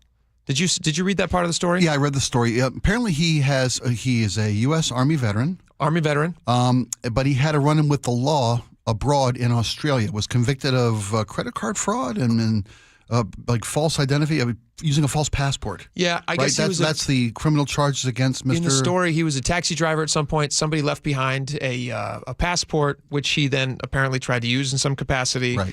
And then also there was another credit card incident where I don't know if that was a stolen identity case or what was happening there, but he had charges in Australia. Yeah. And which he pled guilty to. But these things were not necessarily disclosed when he came into the United States, as I understand it. Is that correct? Did you read the same thing? I read it, but I can't really discern if that's exactly the case. That's what I'm trying to figure out in this, because it feels very convoluted. I don't understand the story. He wasn't forthright in his immigrant, because he had been this was prior to. Yeah, in 2011, King 5 reported that he had a deportation order despite his discharge from the Army. This from the story. It says the government details his alleged use of aliases, his arrest and conviction on fraud charges in Australia years ago, and his subsequent denial of that criminal history when applying for visas and jobs. I assume that they mean in the U.S. Yeah, I would think so. So if he's not disclosing that to the United States and he's applying for visas and jobs, then I mean you're running afoul of the law there, which is that's true. I can understand why somebody wouldn't want that following them around, and you might think to yourself, well, it was in another country, it was a past conviction, it was years ago, it wasn't super far in the rear view at that point, but that was still he was an adult. He was, the guy was a full-blown adult when he did this stuff, and it was prior to his 25 years in America, but it's still criminal conviction abroad. Yeah. And that is a disqualifier for citizenship in a lot of cases, and apparently that is what the uncertainty of his interview with at the ICE process was not the ICE processing center where he was interviewed. Yeah, the immigration, the Citizenship and Immigration Services. Yeah, because he's been fighting for citizenship since 2001. There are reports that certain courts have allowed him to stay in this country pending this process of fighting for his citizenship. It's tough. It's one of those stories where it's a very emotional story because you think about a parent, especially a veteran, who has 2 small children and now has a wife who has to take care of those 2 small children as they're sitting in the limbo wondering what's going to happen with her husband. Right. I understand the emotions of all that, but I also, it's not as if they just picked the guy up and said, all right, you have, it's time to go. He does have a past that he did lie about, according to the story. Yeah. In his application. And so, it's just like, that's a tough spot to find yourself in. It is. Don't do that. Don't mislead on your applications. Yeah, but again, when we've had this conversation numerous times, it's what is the priority of the deportation efforts? Is it to rid the streets of dangerous people, or is it just find reasons and find valid reasons? I'm not saying they're making stuff up. Sure. Yeah. He's got past occurrences or incidents in his past that qualify him for deportation. Yeah, I mean, the crimes that he was convicted of are not light crimes. That's what it comes down to is, this policy of this administration to, get criminals off our streets. And this guy technically is a former criminal. There's that area. And is there discretion and judgment allowed? He's going through the process, and this is a guy who's going through the process of trying to seek valid citizenship and the ability to stay in this country with his wife and children. I will push back on one thing. Sure. Because you said did you say the priority of this administration? Yeah, is to get criminals off the streets. Illegals and criminals, both illegal criminals. Their policies, their campaign promises. Yes, criminal. We're to get violent criminals off our streets. Yeah. Would you qualify this guy as a criminal because of his past? I mean, technically, he is, of course. He did something bad in his past multiple times and was misleading about it when he was applying for his visas to the United States. Yeah. Under the Obama administration, they decided to deport him. And so I do think that that's a tricky situation you find yourself in. It's a very attention-grabbing headline because this guy, and he's got a beautiful family. I'm looking at pictures of his 2 little kids. Any parent knows how devastating this would be. It'd be devastating with a 2-year-old and an 8-month-old. Absolutely. He's got all the heartstring cards in his hand. Yes, he's a former veteran of the National Guard. He's a father. He's been working here for 25 years. They also say in the story that he's temporarily in a wheelchair at times because of a neck injury he sustained. It's a very sad story, but it's not a sad story that's without context. And so that's what makes it so difficult. Yeah, Multiple administrations have said, this guy's got to go, and now he finds himself possibly being gone. That's a tough spot to be in. And, I understand if you want to encourage people to come into the country, and you want to encourage that, especially if he served in the National Guard. Exactly. You want to encourage people to do it, but you also want to encourage them to, you don't want to reward people who have been misleading or lied, because if that story starts spreading around and then everybody just goes, well, I can just deny things about my past that I'm not happy with, that maybe paint me in a bad light. Maybe I tried to steal somebody's identity. Maybe I had credit card fraud. He made horrible choices earlier in his life. Moved here, married an American citizen, gaining citizenship. But like you said, he was a full-blown adult when he made these decisions. I'm not excusing or justifying anything he's done. Again, it just boils down to what is the priority of this policy? Is it to just find anybody who technically has violated the rules and gets kicked out? Yeah. Maybe it is to set the example, like you said. Don't lie on your application. Don't lie on your application. Don't lie about your past. Because that's what he did to gain citizenship.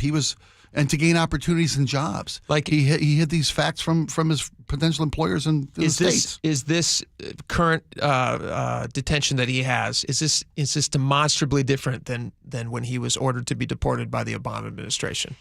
It doesn't sound like doesn't sound like a huge difference. No, it's being politicized. His wife is, I believe, a candidate for office.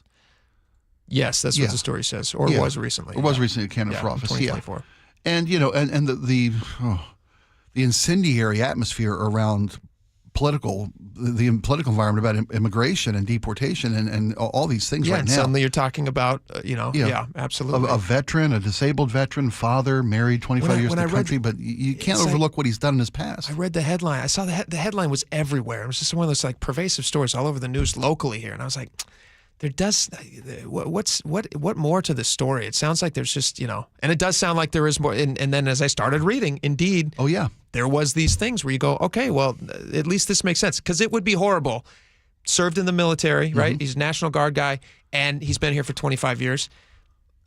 what should the penalty there be? You know? Well, okay, I don't know. And you're making very valid points. I'm not going to argue with any of them. And he's from Pakistan originally. Does he just go back to Pakistan, I assume? What is in the best interest of the country? Is to get illegal immigrants and dangerous people off our streets. Of course, we all can agree on that. Yeah. Is it in the best interest of the country to not say, look, okay, you've made mistakes in your past. There was issues with your status. There have been numerous administrations said it's time for you to go. Sure. Is it better to say, okay, you've paid your dues, you've served your time, you've served in the military? But it's tough because we do have rules and laws. You can't just we don't have individual. They don't have the authority locally here to just say, you know what, we're just going to forget about the past. Yeah, maybe they don't have. You're right. Like they decided in 2011 that this guy was going to be deported. So obviously nothing has changed since then. So what's who can decide? It's if we have the rules and regulations, we have to live up to them. Yeah, there are valid arguments on both sides. What's in the best interest of this country is showing that you can't lie about coming in. And that's what makes it such a tough story because he also has 2 little kids and he's been here for 25 years. It's very complicated. All the hard cards. Complicated. Can we move on to something that's not as complicated for me? Okay. You may find this more complicated. I don't know. But Microsoft. Did you hear about all those people that were arrested on the Microsoft campus? Yeah, vandalism, destruction of property. They poured a bunch of paint out. I saw the pictures. I couldn't tell exactly what they were going for. Was it a graffiti look? Were they trying to signify that it looked like blood? But I can only assume. I can only make presumptions on my part. They try to make it the blood is on your hands, Microsoft. Yes, for your association with the Israeli government, and they wanted the protest wasn't. Yeah, it was asking them. Yes, to cut ties. They're saying that Microsoft. They're protesting at Microsoft against the war in Gaza, and they're saying at Microsoft, you need to divest completely of all connection to Israel. And that was the same argument made by students at various campuses around the country last summer. Yeah, most notably locally here at UW. Oh, everywhere. Microsoft confirmed that of the 20 people arrested, this from the Como story, during Wednesday's incident, 1 is a Microsoft employee and 3 are former employees, but the vast majority of them there were just protesters who had no connection to the campus. So all of those people bailed out. They all got out of jail. Okay. And now I don't know if it's the same group. I assume some of it is the same group. Maybe they haven't learned the lesson yet. I don't know. But they have returned to the campus to do more protesting. And in a statement, here's a statement from Microsoft here. A statement of this, a spokesperson wrote, "We want to be clear that the district officers say the protest became aggressive, poured paint all over the Microsoft signage." Here's a statement from spokesperson here. "We want to be clear that the destructive and aggressive protest that took place on our campus on August 20th does not represent our workforce. Of the 20 people arrested during yesterday's incident, only 1 is a Microsoft employee, 3 are former employees and previously terminated for similar conduct. Almost all those arrested yesterday, including some carrying fake company ID cards, have never worked at Microsoft. While we support employees' right to political expression, our employees know that our campuses are business places and demonstrations on our private property are not permitted." What do you think about this? Happy they were arrested? Yeah, absolutely. You're trespassing. You're criminally trespassing on this property. You got malicious action. You're destroying property by pouring paint on things. They used office equipment to block an entrance, right, to form a blockade. They called it a liberation zone. It's private property. It's private property. Come on. You're not employees. It's even quite a bit different than at UW, where I still think it's wrong at UW. But at least UW is a public university. It's at least it's tax. Microsoft is just it's a private full-on private company. This is private property. And, you have no right to be there. And I'd be much more sympathetic. And I'm not saying I want them to do it at UW, but I'd be much more sympathetic to your cause if you stood out front and made your statements without throwing paint around the campus, on signs, but taking office equipment and blocking safe passage in and out. There's a safety concern there. But if your message isn't strong enough to make your point, turning to vandalism and destruction, then you've lost the argument. I think the point was to get arrested is my guess. It's often the case. They want to get arrested. It gets news coverage like we're talking about here. Did you notice all the people in the protest are all they're all covered in keffiyehs? Did you see that? Yeah. And I guess that's a show of solidarity in their minds. This is an interesting thing, though, because I saw it at Union Station in D.C., there was a video floating around. There was a woman who was wearing a keffiyeh, and she's clearly a white woman in her, just imagine a protester in D.C., and you've got it. But she's wearing this keffiyeh, and she's confronting this D.C. cop, and she is right up in his face, and you can see in the video, he's just he's had a long day. It looks like he's had a very long day. Yeah, he's dealing with these protesters all the time. And she's, she's got a giant sign right in front of her. Right next to her, somebody holding one of those big, is it a bullhorn? Megaphone. Yeah, I'm not sure the difference, the technical difference. It's called a megahorn. Megaphone is powered, a bullhorn is not. I don't know the difference. Was a bullhorn like a 1950s? Yeah, I guess. Like just a cheerleader type of thing? Go. Okay, so it's a megaphone, I guess. And so he confronts her actually in D.C. And I do have this, whenever I see people protesting locally here who are clearly very local, if you get my meaning. I get you. I see them wearing these things and I also go to myself like, I don't know if that's the best choice of clothing, but this is what the officer in D.C. had to say. He was kind of accusing this woman of cultural appropriation, and she did not like being accused of that, and this is what it sounded like. Oh, I have audio here. Here we go. Appropriation by wearing a scarf that is trying here. Appropriation by wearing a scarf that is trying to stop a genocide. You think that's appropriating a culture? Okay, in one way. How is that appropriating Palestinian culture? How is my wearing a keffiyeh appropriating Palestinian culture? You're the one who said it. You're the one who said I was appropriating. She says, how is wearing a keffiyeh appropriating Palestinian culture? Palestinian culture by wearing a keffiyeh scarf. I support Palestine. And then he just answers, he goes, are you Palestinian? And she goes, I support Palestine. Do you think he has any leg to stand on here in his question, or was he just being funny? I think you called it at the onset. This guy's had enough of these chuckleheads. He's just had enough. And don't get me wrong, I support the right to protest in this country. I think someone who's all day. passionate enough to take your time. Yeah, legally. Yeah, do it legally. And okay, if you want to dress up, excuse me, I don't mean to be disrespectful. If you want to wear this in solidarity of their cause, of their people, of their plight, I think that's fine. I don't think it's cultural appropriation is when you got for Halloween dress like that's cultural appropriation. Halloween seems less offensive to me because at least fair enough. No, but at least there's an acknowledgement, like I'm not a witch in real life, but maybe I dress up like Voldemort. I support their cause. Yeah, it's a day for it. Yeah, but to see every single person at this protest who are all clearly not from Palestine. Yeah. Wearing these, I do wonder if there's ever a thought in their head that just goes, you know what? Could we still spread our message? We make this point of that without the. Can we make our point without wearing this? And does that put us in a interesting spot?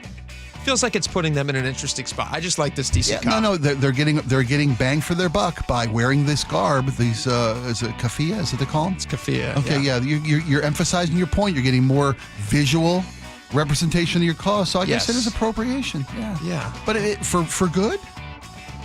Can we say for benevolent cultural appropriation? That's person to person. Isn't cultural appropriation in the eye of the beholder? It's in the eye of the beholder. The cop's he's had enough. I certainly understand this cop's. I've never felt more sympathy for the law enforcement community than having to deal with people. 100%. All right, we got a lot more coming up. Next, we are going to be discussing. This is truly one of those clips that you hear and you just go like, what on earth is this guy thinking? There's a guy who's making a legit argument that you shouldn't be allowed to inherit anything from your family. Anything. He's a journalist. I'm going to play it for you next and how it applies here in Washington State. Okay. I'll tell you about it. Stick around. This hour is brought to you by Insulation Northwest. The John Curley Show. I think the most talented person is here, and it's John Curley. By the way, that's my ringtone right there, Coach K. Weekdays 3 to 7. We were at this party when I said to you, what about Caitlin Clark? What do you about Caitlin Clark? And you said, Curley, you don't know anything about basketball. Let me tell you something. Sue Bird is the ultimate point guard. I love Sue Bird. Seattle was so very fortunate to have her as her idol, as her hero. Watch The John Curley Show live on YouTube. Mariners fans, it's time to bring the noise to T-Mobile Park. This lineup is loaded up and locked in from every moonshot. Now Raleigh obliterates this. How far? Way back there. To every how in the world did he catch that moment? And Julio makes the catch. No fly zone in full effect. Be here as the squad shuts the door and lights the W. Munoz looking for the final out. Here's the stretch and the strike three called and the ball game is over. This is our house. They're going crazy here at T-Mobile Park. Mariners baseball. Try dance up. The Mariners are back in town starting tonight for a 6-game homestand against the A's and Padres. Be here for Drone Show Night today at 7:10, presented by Muckleshoot Casino Resort, and Kids Appreciation Day Sunday at 1:10. Plus, don't miss next week's Vetter Cup Series versus the Padres Monday to Wednesday. Get your tickets at mariners.com. Hartley and Brent Wilcox on mobile pasture eggs from Wilcox Family Farms. Hartley, you worked with our mobile pasture barns. Tell us what mobile pasture means. Well, mobile pasture is using a big tractor to pull the barns to new pasture each week, so the hens have fresh, green, nutritious grass to eat every day. Why is that important? Well, hens can get about 35% of their diet from the grass and bugs in the pasture. So before they pick one area clean, we just hook the tractor up and move it to fresh green grass. And the fresh grass makes for the most amazing colored yolks. At Wilcox Farms, we have over 500 acres of organic pastureland that ensures we never run out of fresh Northwest grass for our hens. Always check the carton to make sure it's local. When you see Wilcox, you know it's local, you know it's fresh. Wilcox is the only local mobile pasture in the Northwest. You really have to see videos of how it works. And you can at wilcoxfarms.com. Remember, the grass is always greener at Wilcox Farms.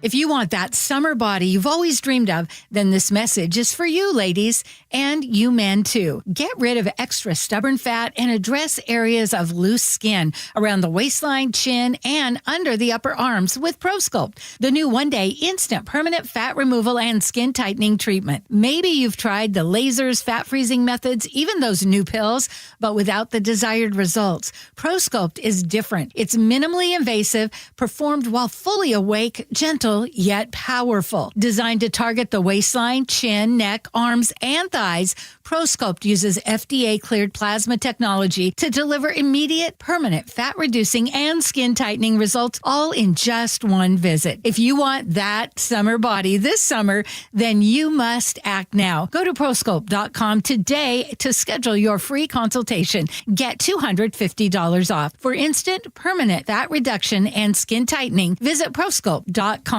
You're listening to Leaf Filter Radio, and the guru of gutter protection himself, Chris Coonahan, is here to take your most pressing leaf-related questions. Hey, everybody, Chris here. I understand we have Ron on the line. Ron, where are you calling from? Uh-oh.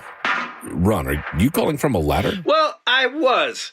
I wanted to ask Chris what I need to do to get my gutters ready to have leaf filter installed. Oh, Ron, you don't have to do anything. A Leaf Filter Trusted Pro will come out and clean out your gutters, realign and seal your gutters, and install Leaf Filter, America's #1 gutter protection system. So I didn't need to get on this ladder? Ron, Leaf Filter Trusted Pros are in your neighborhood and ready to help. Just visit leaffilter.com/radio to schedule your free gutter inspection and get up to 30% off. Thank goodness.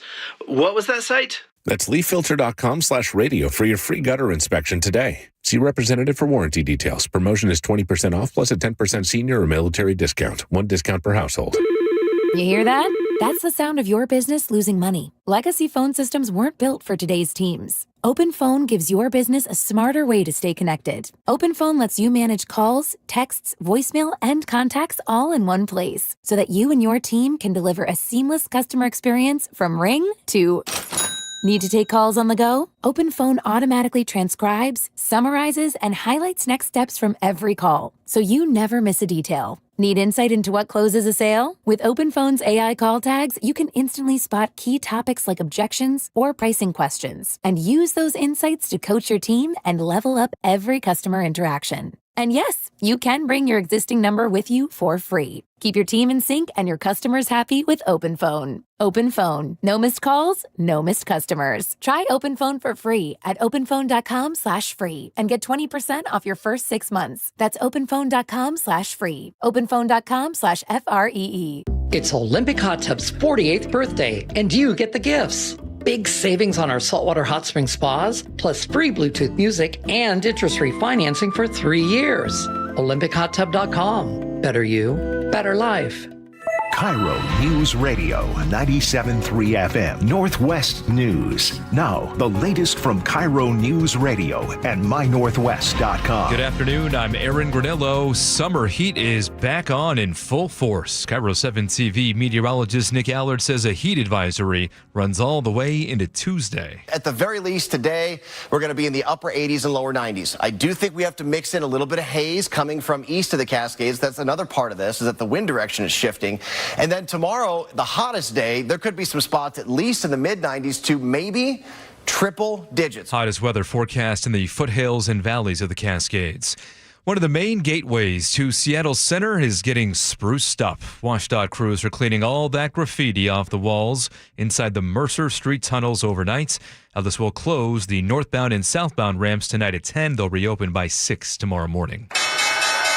Now to the closing bell reports. The Federal Reserve Chairman is hinting at a rate cut next month. The baseline outlook and the shifting balance of risks may warrant adjusting our policy stance. That's Jerome Powell at his annual address in Jackson Hole, Wyoming. More from CBS Business contributor David Javier. It was unmistakable in suggesting the Fed sees the risks tilted enough toward weakness to justify some kind of rate cut. And that's mainly because a slowing jobs market is really starting to override the fear of higher inflation. Optimism over that rate cut set investors on a big buying spree. The Dow soared today, gained 845 points, and hit a new record. NASDAQ was up nearly 400. S&P gained 97 points. Well, it's been selling car audio parts since 1987. Car Toys, a better way to go. This week, Auburn-based Car Toys filed for bankruptcy. The Seattle Times reports it is selling 35 of its 48 stores across the country. Company says those sales, totaling $14 million, will help it stay afloat, preserve jobs, and pay off debts. Coming up on 1:33 now, we turn it over to Nate Connors at the traffic desk. Hey, thanks, Aaron. It's already a busy commute across the map. Here are some of the big ones. Bellevue to Everett and Seattle to Everett. You're both pushing 55 minutes here. North 5 slows at State Route 104 and Mountain Lake Terrace into South Everett. It gets pretty thick there in Linwood. North 405 is crowded through portions of Kirkland and Totem Lake. Again, a little bit in Canyon Park, and then you're going to jam up as you approach that Alderwood interchange.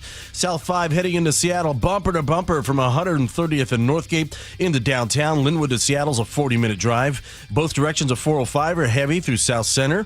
Westbound 18, scratch that. Eastbound 18, struggling over Tiger Mountain Summit over to I-90 for road work. And Tacoma to Olympia is an hour-and-a-half drive. You've got a 7-mile bumper-to-bumper backup through JBLM that actually starts at 512 there in Lakewood, and then more slowing between Lacey and Olympia. KIRO News Radio, real-time traffic. I'm Nate Connors. Forecast now brought to you by State Roofing and Exteriors. Widespread heat for the next few days. That heat advisory, again, already in effect, takes us into Tuesday, already up to 81 in downtown Seattle. I'm Aaron Granillo, KIRO News Radio. Your best source for local news. You're listening to KIRO News Radio, Northwest News.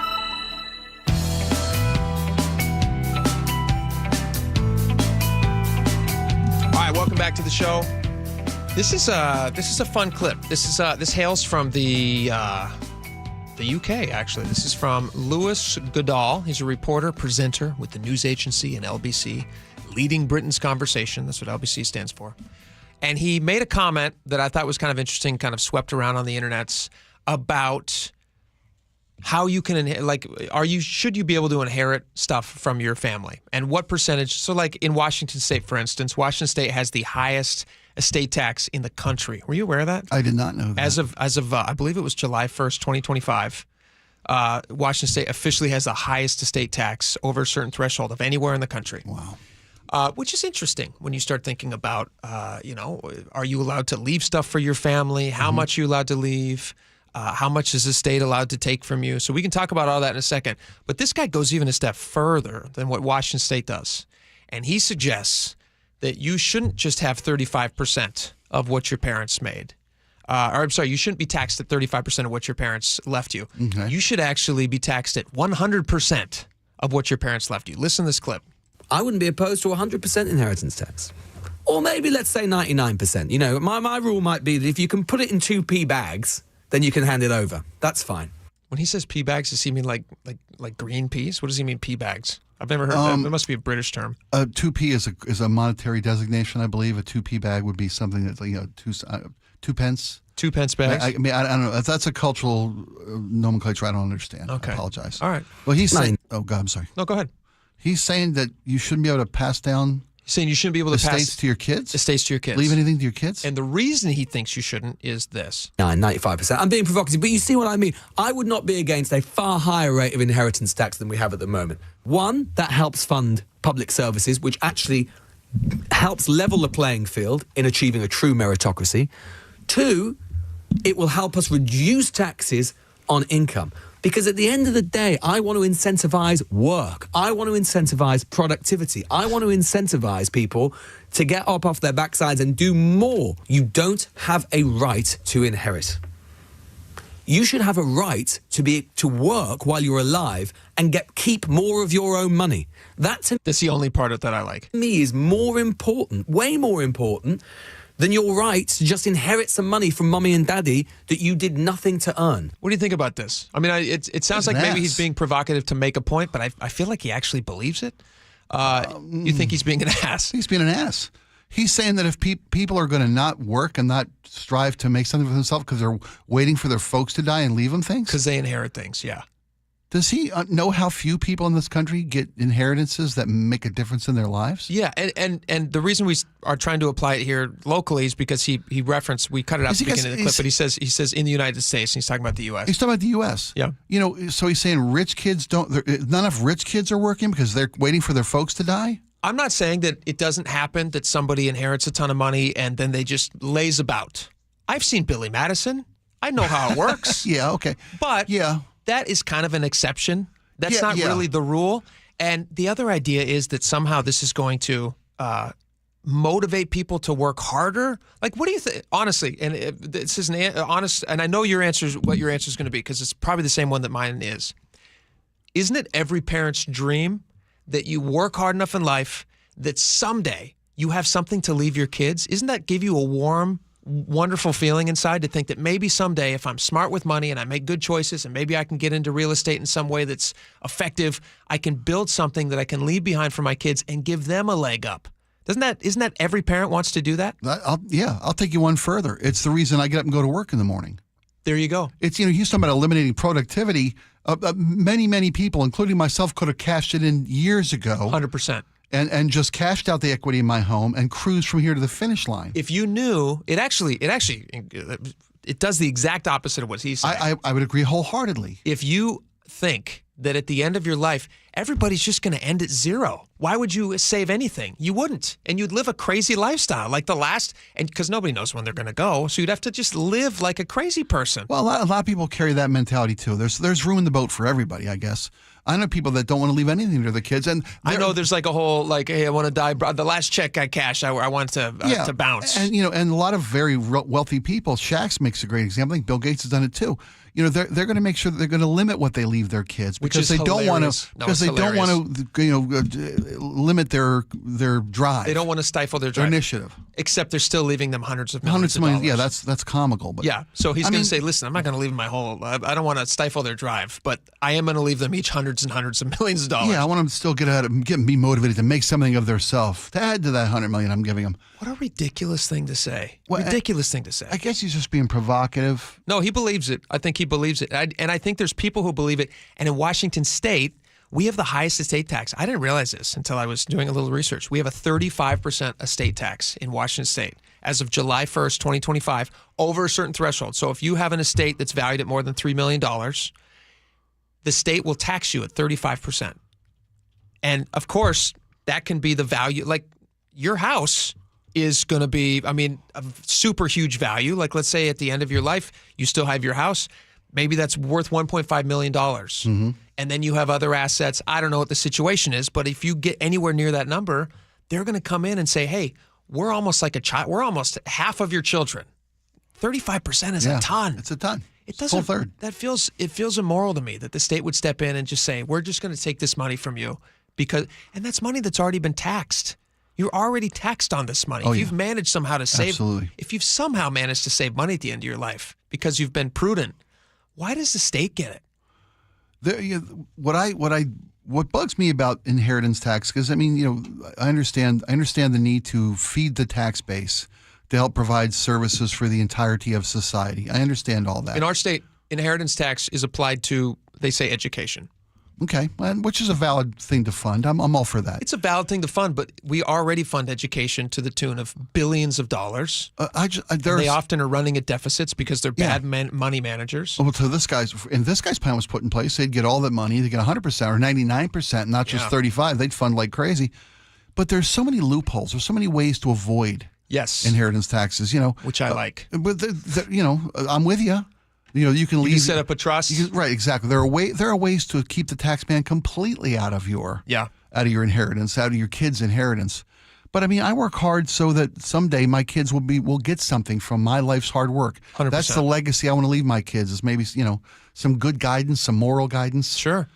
Support or build a strong citizen to release into the world, and give them a little something to help them establish their life. My kids may never be able to buy a house. But you know what? Until I die. Until you leave them yours maybe someday. Yeah. I made a joke with somebody recently. It's like, I'm not moving out because the only way my kids are going to be able to get a house is if I die and they get mine. Die in the house. And they move in. Yeah. And then you start putting away all the cutlery. But this clown wants it all. Isn't that crazy? Wants me to give it to everybody else. And not my own kids. When I saw the story, I was like, oh, this is perfect for Washington State because we do have this, that's in my head, you cannot justify. So what's the channel called? LBC? LBC. London's Biggest Clown. Is that what it stands for? That's it. Yeah. What a tool. London's Biggest Clown. Leading Britain's conversation. It's a bad conversation. Yeah. Well, this guy's got they shouldn't do it. Cruddy take. Don't do it. All right, we got a lot more coming up. We got there was a big fight yesterday between Seattle Seahawks and Green Bay Packers in their practice. Yeah, we covered a little bit. We have some more details on that. Okay. And Laura almost got run over by a driverless tram at SeaTac. I sure did. We'll tell you about it next. Stick around. The closing bell is brought to you by Legacy Group Capital's Northwest Fund. I'm back. It's the final test. Tonight, Charbonnet is going to rip off a big run. Before the real deal. You kind of see the light at the end of the tunnel. Jobs are on the line. Who's in on the initial 53, who's on the initial practice squad. It's off to historic Lambeau Field in Green Bay for the preseason finale. Seahawks, Packers, tomorrow. Pre-game at 11 a.m. with Steve Rabel on the call. Kickoff at 1 p.m. The 12s hear the Hawks right here on KIRO Newsradio on 97.3 FM. Hey, it's summer and there's no better time to protect your home than right now with the help of the pros at Integrity Roofing and Construction. Years of experience in roofing and restoration. They've got skilled teams that deliver exceptional craftsmanship, whether it's a simple roof repair or a full renovation. Integrity offers free estimates and their customer satisfaction just speaks for itself. Don't wait until the next storm hits. Schedule your free estimate today. Give them a call at 206-202-ROOF or go online. Look at IntegrityRC.com. Check out all the wonderful reviews. That's 206-202-ROOF or online at IntegrityRC.com. Guys, did you know your testosterone level impacts your energy, libido, sleep, weight, hair loss, mood, and even ED? And right now, Revive Men's Health Seattle will check your testosterone for free. They've helped thousands of men since 2011 feel and perform better. They're so confident they can help you, they even guarantee it. Schedule your free testosterone test, exam, and consultation today. Call 206-529-1111. That's 206-529-1111. Or visit ReviveMen'sHealth.com. Have you stopped to think about how you feel today compared to, say, 10 years ago? Are you noticing changes? Less energy, slow recovery, trouble focusing, maybe even weight gain? What if you could turn back the clock and feel stronger, sharper, and more alive? At Longevity Medical Clinic, we help people do exactly that. For over 3 decades, we've been helping thousands of men and women find out what's really going on inside their bodies and take action to feel better and live longer. With advanced diagnostics and personalized hormone and supplement plans, we uncover what's been holding you back and show you how to optimize your health. Our patients often say, "Now I finally understand what's happening and what to do about it." Take the first step. Call 425-633-1810 or visit LongevityMedicalClinic.com to schedule your free consultation. Longevity Medical Clinic. Feel better. Live longer. Let's do it together. When you own a business, it feels like everything's on you. Orders, deliveries, employees, on you. That's why Comcast Business is giving you a year of mobile on us with your internet service. Really? Yep. we'll cover your first line of mobile for 1 year. So calling customers, getting directions, texting Janine and shipping, on us. The broken coffee maker? That one's still on you, which means you'll save hundreds for your business and get the fastest mobile service with 5G cellular and Wi-Fi hotspots on us. But hurry, this deal won't last long. Get a mobile plan and free up the budget to maybe, I don't know, fix that coffee maker? Get mobile on us for 1 year, you guessed it, on us. Comcast Business, powering possibilities. Ends 10/9/25. Restrictions apply. New mobile customers only with internet standard service or above. Limited to value of 1 unlimited intro line apply via 12 monthly internet bill credits. 1 discount per account. Fastest mobile based on mobile Wi-Fi and cellular data in service areas. Ookla Speed Test Intelligence 2H24. If you have unfiled taxes or are in debt to the IRS, this is important news. Did you know the IRS has programs specifically designed to help people struggling with tax debt? Powerful tax assistance programs that can save you thousands if you qualify. No one knows these programs better than the experts at Optima Tax Relief, America's most trusted tax resolution firm. A+ rated by the Better Business Bureau, their award-winning tax attorneys and licensed professionals have resolved over $1 billion of tax debt for their clients. One call to Optima can start the process, helping to put an end to your worries about wage garnishment, asset seizure, and other aggressive IRS actions. Find the best options to solve your tax problems. Call the experts at Optima Tax Relief today for a free consultation. Call 800-972-0588. 800-972-0588. 800-972-0588. Optima Tax Relief. Some restrictions apply. For complete details, please visit OptimaTaxRelief.com. Finding great candidates to hire can be like, well, trying to find a needle in a haystack. Sure, you can post your job to some job board, but then all you can do is hope the right person comes along, which is why you should try ZipRecruiter for free at ZipRecruiter.com/radio. ZipRecruiter doesn't depend on candidates finding you. It finds them for you.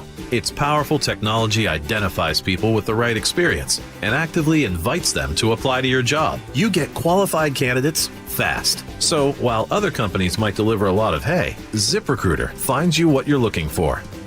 The needle in the haystack.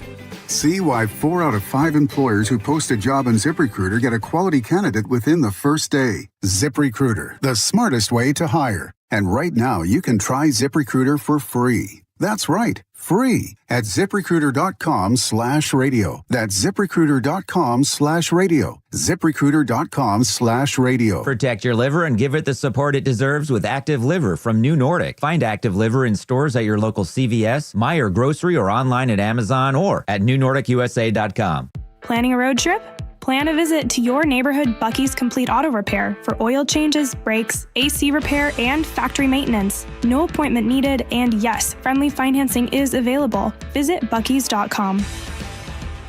KIRO News Radio has your chance to win 4 tickets to the Seahawks season opener, Sunday, September 7th. Open the KIRO Radio News app, click the Win tab in the bottom right corner, and enter to win. You can enter once per day, so the more times you enter through the KIRO News Radio app, the better your odds will be. Do it every day, August 19th through the 25th. Details and rules at mynorthwest.com/win. From the station where the 12s hear the Hawks, KIRO News Radio.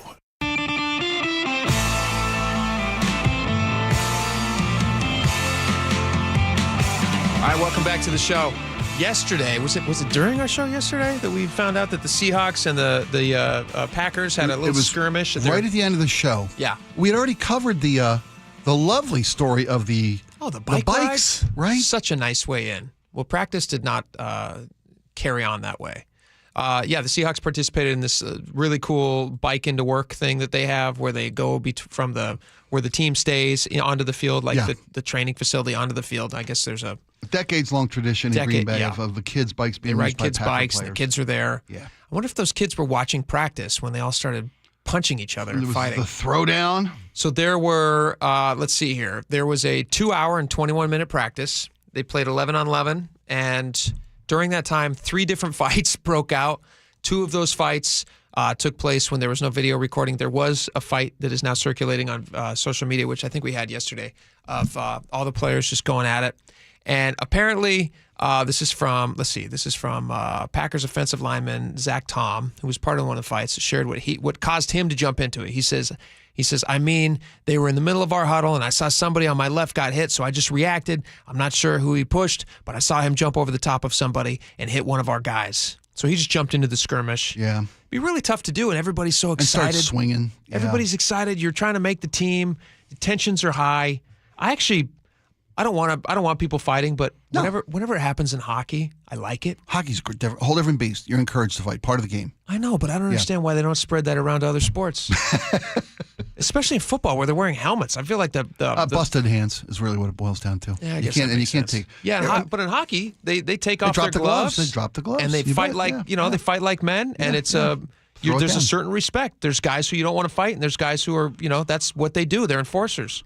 The troubling portion of this video, and again, the video is around making its way around, is the throwing hands at people. Yeah, I get the tempers flare, and these are passionate guys, and like we said yesterday, a lot of these guys are at that last chance to make an NFL roster after years, if not decades, from Pee Wee to Pop Warner to high school to college. Think of the emotions. And they're finally getting the shot. Oh. And you want to impress the coaches with your physical play, and you play to the whistle and through the whistle.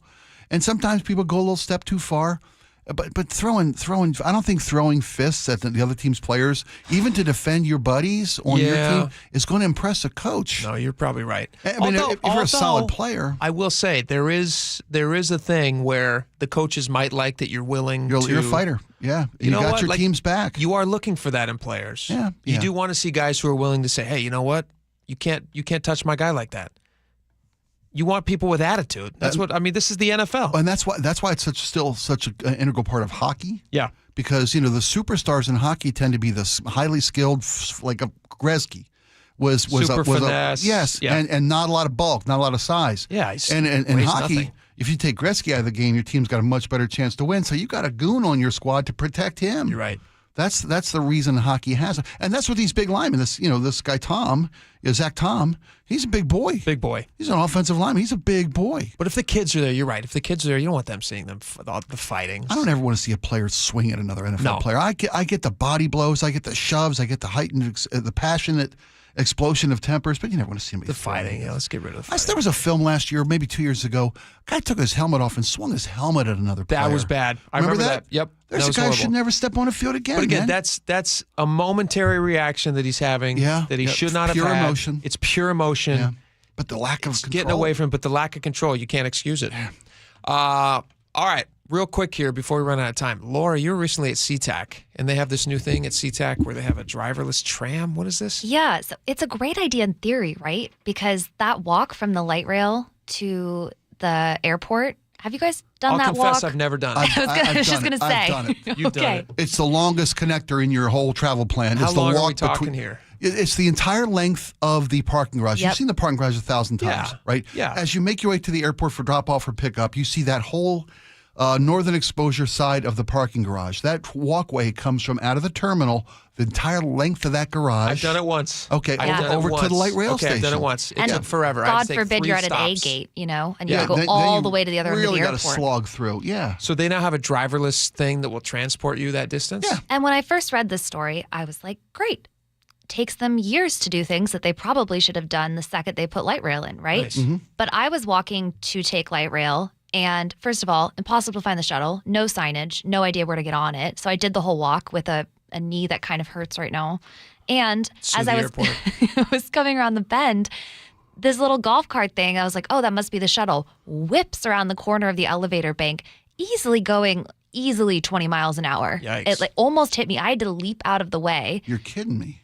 And the woman driving, so here's the thing. I thought that they were driving. I thought that the person driving saw me, she kind of shot me a panicked look. I felt like we had a moment of like, oh my God, that was close. Yeah. Maybe she'll slow down in the future. No, turns out she wasn't driving. She was just sitting there, and this thing is automated. So because they're kind of training on it right now, right? Isn't it a relatively new thing? Relatively new. So they have to have somebody there just in case it does something like it did to you? I hope she wrote up a little report. Ticket. Yeah. We almost killed someone today. Nearly killed a young girl with a was clearly a bad Was she an knee. employee or just a passenger who got to sit where the steering wheel is? Who knows? Right? Yeah. if they don't want an empty seat, sorry, but sit wherever you like, nobody touches the steering wheel. It's automated. You know what they should do? This would be cool. They should build like a little tiny train between the light rail and the airport. Okay. It's like a really tiny one. Like a little Disney shuttle. Like a little Disney shuttle. Or the ones you go on at like Zion. The ones I go on up at Remlinger Farms. Well, yeah, or like right? there's those little mini trains that they have up in Skycomish. Sure, yeah. Just tiny little tracks. Little that people carnival get on. trains, yeah. And it wouldn't take years to put it together. You could do it in probably 5. You guys could do it in a weekend. We could. We absolutely could. I can't believe they don't have moving sidewalks in that thing, first off. Every airport... Everyone else has moving... Seattle has moving sidewalks, don't they? In the international terminal? Well, they do, but shouldn't they be out to the light rail? Oh, yeah. Come on, it ain't that hard. I would just go and ride them. I wouldn't even need to go anywhere. Those are just fun to ride. Well, Laura, we're glad you're okay. We hope the knee heals up. Yeah, I'm working on that. Good. Did you enjoy jumping out of the way of the tram? Probably. I should sue, actually. Right? Am I right? That's some good money right there. There you go. All right, we got a lot more coming up. 2 o'clock, we got Friday favorites. Stick around. We'll be right back. KIRO News Radio is right there with you. A big story developing this morning. On your smart speaker before you head out the door. Get the latest live from KIRO News Radio's Luke Ducey. Huge impacts for Boeing and Boeing workers. The office, the gym, anywhere. Water, like taxes, goes all the way down to the bottom, so it'll either come out of the employee's paycheck or the lack of raise. KIRO News Radio. We're on YouTube, our app, your smart speaker, and 97.3 FM. Looking for high-quality assisted living that won't drain your life savings? At Care Partners Living, we offer compassionate care at a price that helps stretch and preserve your estate. No unnecessary luxury, just the support you need with dignity and heart. And if you ever need to convert to Medicaid, you don't have to move. With communities across Washington and Arizona, including new locations in Port Orchard, Sumner, Mercer Island, and North Creek Bothell, there's a Care Partners community near you. Care Partners Living, compassionate care and peace of mind. Visit carepartnersliving.com. Get in the zone, AutoZone. Bob's had the same car, Betty, since high school, and that was a while ago. Bob's dealt with wipers, slow starts, and a few warning lights. And every time, Bob went to AutoZone, where a friendly AutoZoner helped with free services and the right parts to keep Bob and Betty on the road. No hassles, just help. Everything you need, nothing you don't. Get in the zone, AutoZone. Restrictions apply. I'm Ed Evans, CEO of Consumer Cellular. We're dedicated to serving people 50 and up like me. Our needs are different. Big Wireless wants us in an unlimited plan, but if you're not using all that data, you're probably getting used. At Consumer Cellular, we're focused on affordable, reliable plans, including data that suits your needs, not ours. Our plans start at just $20, and you'll get the best customer service in the business. Call 1-888-FREEDOM, visit consumercellular.com/fax or a store near you. Plans include $5 credit for auto pay and e-billing. See site for additional facts. I'm Ed Evans, CEO of Consumer Cellular. We're dedicated to serving people 50 and up like me. Our needs are different. Big Wireless wants us in an unlimited plan, but if you're not using all that data, you're probably getting used. At Consumer Cellular, we're focused on affordable, reliable plans, including data that suits your needs, not ours. Our plans start at just $20, and you'll get the best customer service in the business. Call 1-888-FREEDOM, visit consumercellular.com/fax or a store near you. Plans include $5 credit for auto pay and e-billing. See site for additional facts. Why choose a Sleep Number smart bed? Can I make my site softer? Can I make my site firmer? Can we sleep cooler?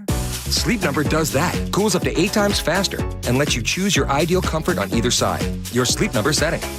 It's the Sleep Number biggest sale of the year. All beds on sale, up to 50% off the limited edition smart bed. Limited time. All Sleep Number smart beds offer temperature solutions for your best sleep. Check it out at a Sleep Number store or sleepnumber.com today. I always say, know where your food comes from. And for the best tasting food, choose locally fresh. Hartley here from Wilcox Family Farms. When you choose food from local family farmers like Wilcox, you support the local economy with jobs and promote environmental sustainability. Wilcox is committed to organic, humane practices that keep our hens healthy and help preserve the land. So, our family can keep on producing great eggs for another 100 years. Wilcox Family Farms, locally fresh since 1909. This is CBS. Injuries were severe, Dr. Jeffrey Brewer. We have some folks that have some head injuries. We have some folks that have some extremity fractures. 2 patients from the operating room right now.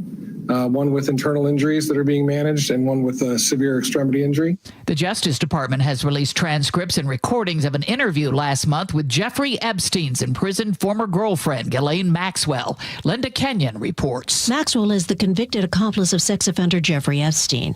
Deputy Attorney General Todd Blanche, who interviewed her, said other than the names of the victims, every word is included, quote, nothing removed, nothing hidden. Blanche also said the information was being released in the interest of transparency. Maxwell's attorneys responded that she is, quote, innocent and never should have been tried, much less convicted in the case. The Pentagon says the National Guard troops in Washington, as part of the president's crackdown on crime, will now be armed. And President Trump floated the next city in his sights. Chicago's a mess. You have an incompetent mayor, grossly incompetent. And we'll straighten that one out probably next. That'll be our next one after this. Defense Secretary Pete Hegseth has fired the head of the Defense Intelligence Agency. That agency conducted the initial assessment of the damage to Iran's nuclear sites from U.S. strikes, an assessment that angered President Trump.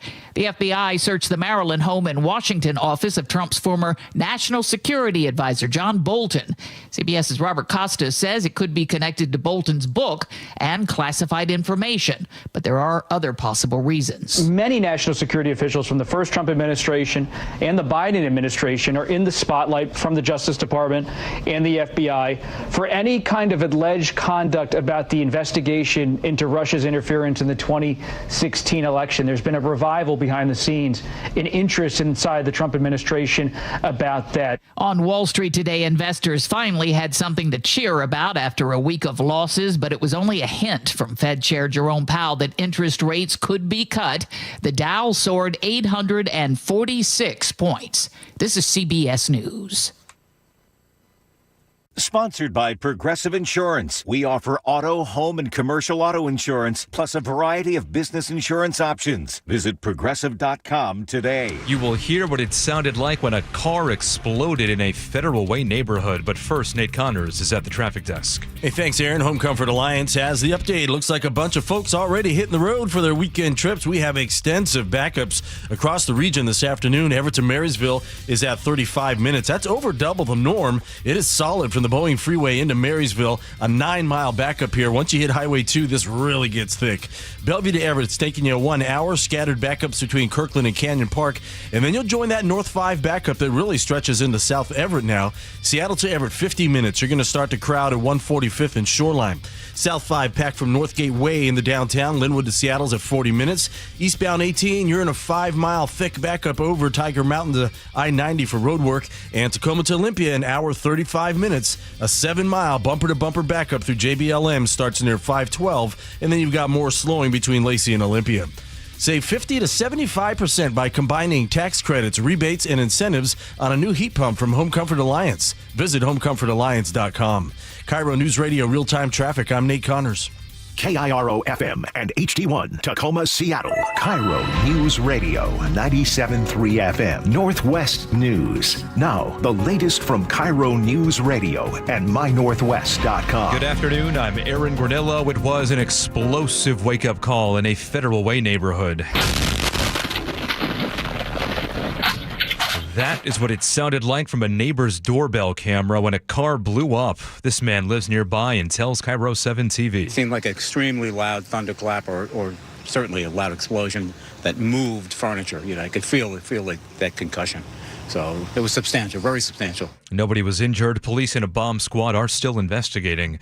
Former Supersonic star Sean Kemp is in a courtroom right now awaiting sentencing. He previously pleaded guilty to second-degree assault for a shooting outside the Tacoma Mall back in 2023. Prosecutors are seeking a 9-month sentence.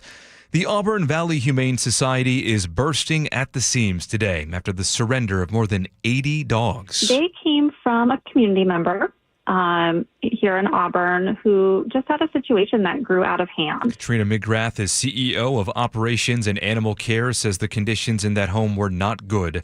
The shelter is expected to rescue more dogs from the home soon, possibly bringing the total to 100. A new biometric screening program is coming to SeaTac airports. SEA's Perry Cooper tells G and Ursula the company Clear is bringing e-gates to airports in host cities for next year's FIFA World Cup. It's kind of an automated gate. You just look at a screen and it confirms that your face is the same face that you have on your regular ID. Now, you do have to be a Clear Plus member to use those e-gates. That costs $209 a year. A rookie quarterback takes the reins for the Seahawks tomorrow. Jalen Milroe is starting for the Hawks' final preseason game against the Green Bay Packers. Coach Mike McDonald says he's not coming out. All rookies, they need reps, they need experience, and Jalen's right there. I know he's really excited for the opportunity, and he's going to do a great job. Milroe and the Hawks wrap up the preseason at Lambeau Field. Kickoff tomorrow at 1 o'clock right here on KIRO News Radio. Weather now brought to you by State Roofing and Exteriors. Heat advisory runs all the way into Tuesday. Mid to upper 80s today, some spots in the 90s. Even warmer for this weekend. Right now, 82 degrees in downtown Seattle. I'm Aaron Granillo, KIRO News Radio. Your best source for local news, serving Western Washington and the world with a KIRO News Radio app. Always streaming live on your smart speakers. You're listening to KIRO News Radio, Northwest News. It's the all-new Jake and Spike Show on KIRO News Radio. Welcome back to the show. 2 hours down, 1 hour to go. It's Friday. It's going to be the fastest hour radio you've ever heard in your life. I mean, technically, it's the exact same amount of time as any other hour, but it will feel fast. It will feel fast. It will feel very fast. Yeah. We do Friday favorites around here on Friday. First segment of the 2 o'clock hour. We look back on stories that we thought were fun or interesting or impactful, particularly upsetting, maddening. Laura, why don't you start us off? You had a short week with us.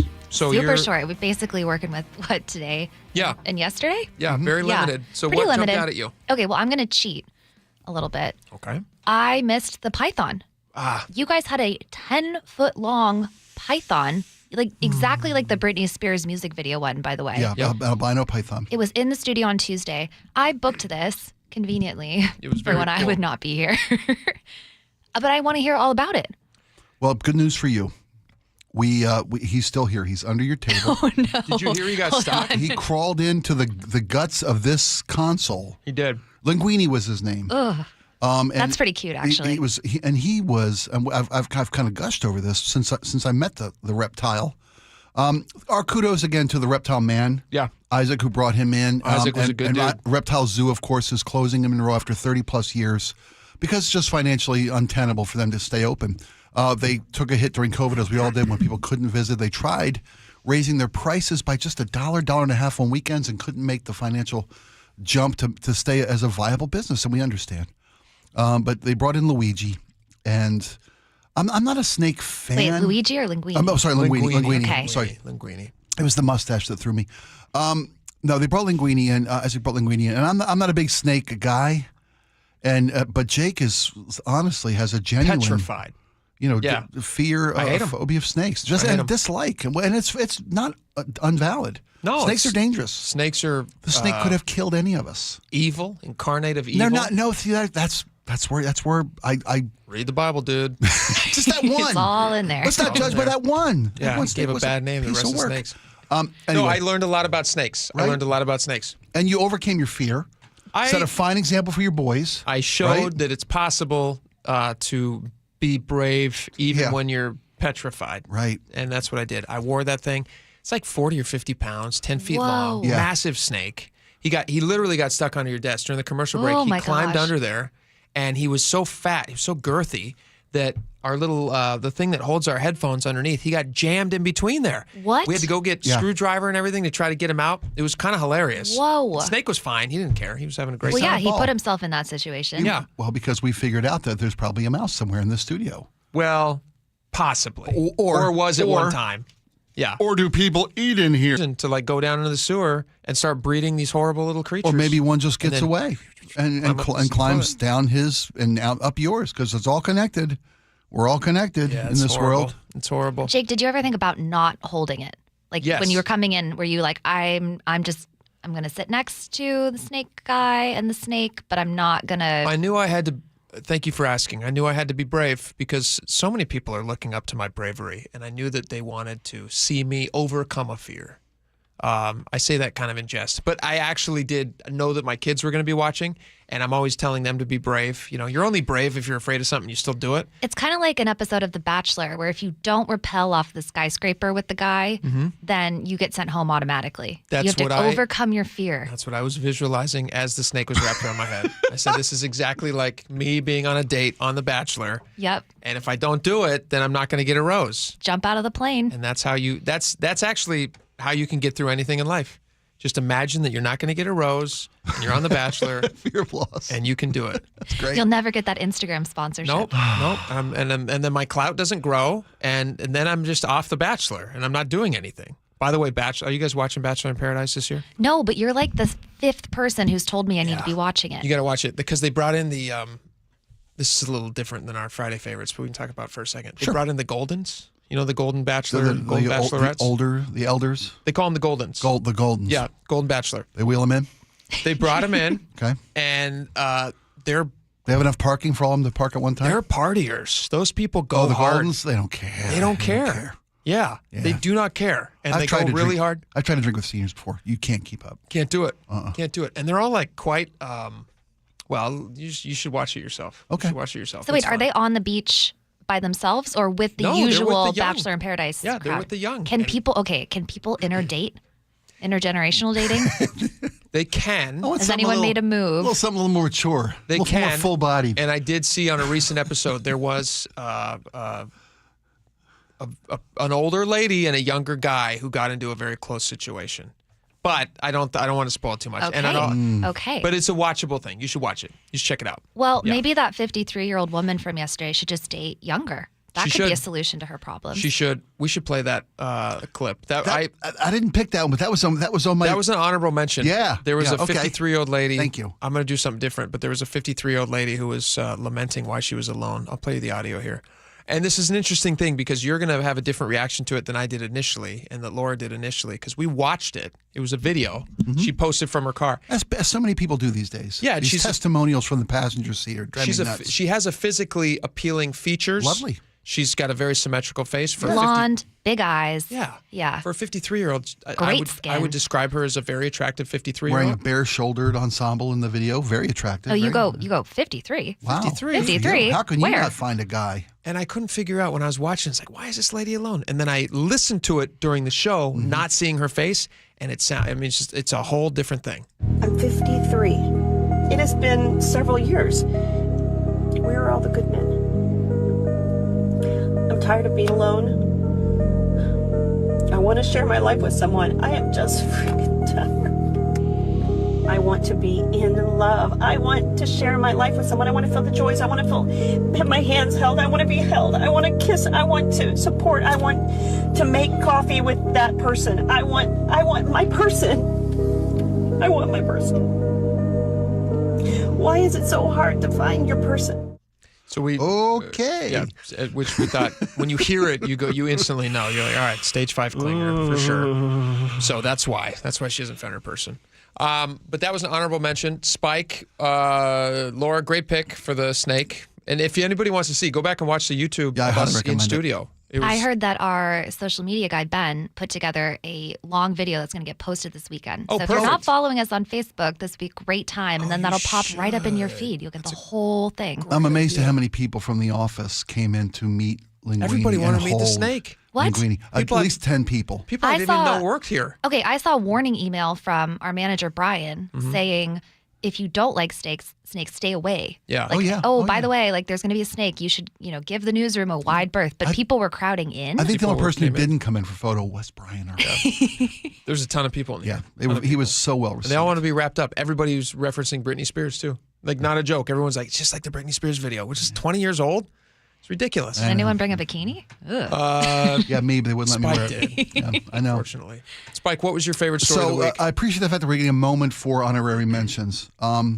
Because the truck driver in Florida who got his CDL illegally in the state of Washington and California. Yeah. I was so tempted to use that story, but it's just I'm glad we're finally having some awareness of the lax rules in Washington and California and many states about getting your ability to drive a very big, powerful, dangerous truck on our roads.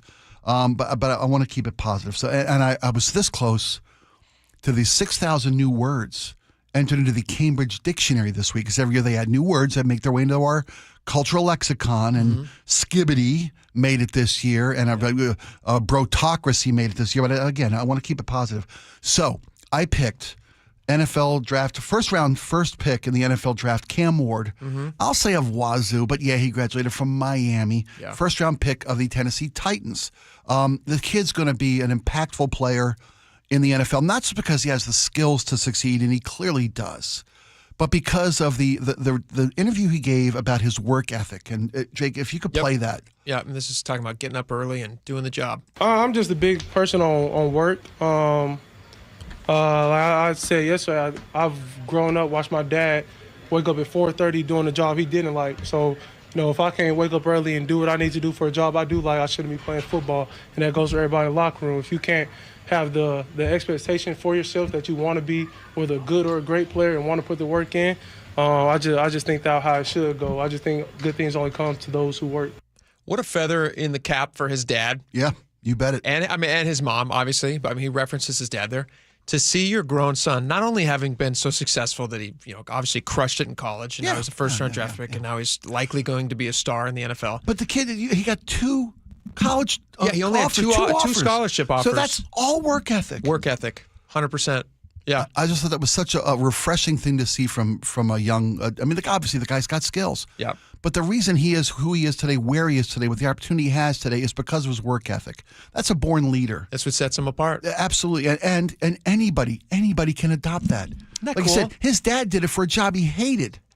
If you love your job, if you're not getting up early, getting in there and giving every ounce of effort you have, you're only cheating yourself. Totally. Your boss is getting his money worth because you're obviously underpaid, but you're cheating yourself. And even a job you don't love, you don't have to be an NFL player, which no, obviously has lots of perks. I don't know what his dad did at 4:30 every morning, but his dad hated his job. He said he hates his work, but he's still going in there, working hard every single day, which is just, it's very, very cool. I loved that story. All right, my favorite story, you said to keep it positive, although for me, this is a gripe. No, I meant, but when you're right. I gotta do this. Last month, it returned to service, and it's already out of service. The Washington State Ferry Wenatchee, which was, I believe, the first of how many of these were going to be converted to hybrid electric? I think 3 conversions. 3 conversions was the original this was the first idea. one that got put in the water. So they set out to convert these ferries to hydroelectric, or hybrid electric, I'm sorry, and this one has only been back in service a month and has already had multiple outages since returning to service. It was out for 22 months while they were retrofitting this thing to be hybrid electric, or converting it, I should say, hybrid electric. Why can't I get that right? They spent the original cost estimate to convert 3 ferries to hybrid electric was only going to be $120 million. This one was $133 million alone. So they vastly overspent. There was all these things that all these problems that they ran into. And I think the worst offense of this whole thing is that it took forever to get done. Mm-hmm. And back in 2019, some lawmakers actually passed funding so that they could buy new ferry boats to make sure that our fleet didn't find itself in a situation in 2025 where we might be down a few boats. I mean, that was the story of the summer, was how many boats weren't running, and they should have been running. They were was like 17 out of 22 was all we had. They got down to 12. They got down to 12 out of 22. Out of 22, which is almost half of what you need. We have a massive system, and the reason we have all these boats is because we need it. I mean, the capacity. People are waiting for hours to get on these boats in the summertime. Just not even to show up at a ferry terminal if you want to ride it in the summertime, unless you've booked your ticket, which you can't even do at all of them. So that's my problem that I have with this whole debacle, is that they spent so much money and they neglected in 2019 to buy diesel boats, which we know work. The technology works. It's great. And you and I had a conversation about this, and you were saying, well, shouldn't we be focusing on the future? It was a long-term vision and I commend you for not throwing him under the ferry. Former Governor Inslee, who insisted on going green. He insisted who rejected the legislature's suggestion and funding approval for diesel boats. Yes. That could be in the water now. They could on these runs right now. We would have relatively new boats. Some of the boats that are running right now, they run forever. Yeah. Some of these boats have been running for nearly 60 years. We could have had 3-4-year-old boats right now. Yeah. Because it would have taken them a couple years to get built, obviously. Yeah. But we don't have those because they insisted that the new ones be a converted hybrid electric or fully electric, which we don't even have the system in place for yet. That's why these hybrids were built, because they're going to run on diesel generators until they put the charging stations in at Whenever the ferry that docks. is. And they're expecting within 3 to 5 years. But here's the problem that I have with that, and you and I had this discussion already. The problem I have with that is I have no problem with like projecting into the future to make sure that we're doing the right thing. But the cost has to make sense. I think the cost has to make sense. Clearly, so far, it has not. It has not so far. And I just don't think it's fair for people to have to sit there and wait for hours and hours and hours because somebody decided in the governor's mansion that it had to be electric. Do it with one and have it running really, really well. Like get a couple of diesel ones to get our fleet back up and running at near full capacity. Serve the public that you're entrusted to serve. We're having it's picking the pocket of and the time of the people who need it. Like I don't know how much Inslee's riding these boats, but in Idaho, very little. I think. I don't think it's affecting him a ton in Coeur d'Alene or wherever he's at. And we have speculated that this was a legacy move by Inslee. 100%. You know, the commitment to green, and I'm me. I love the planet. I'm a green guy. Not enough to take a light rail, but I'm a green guy. Sure.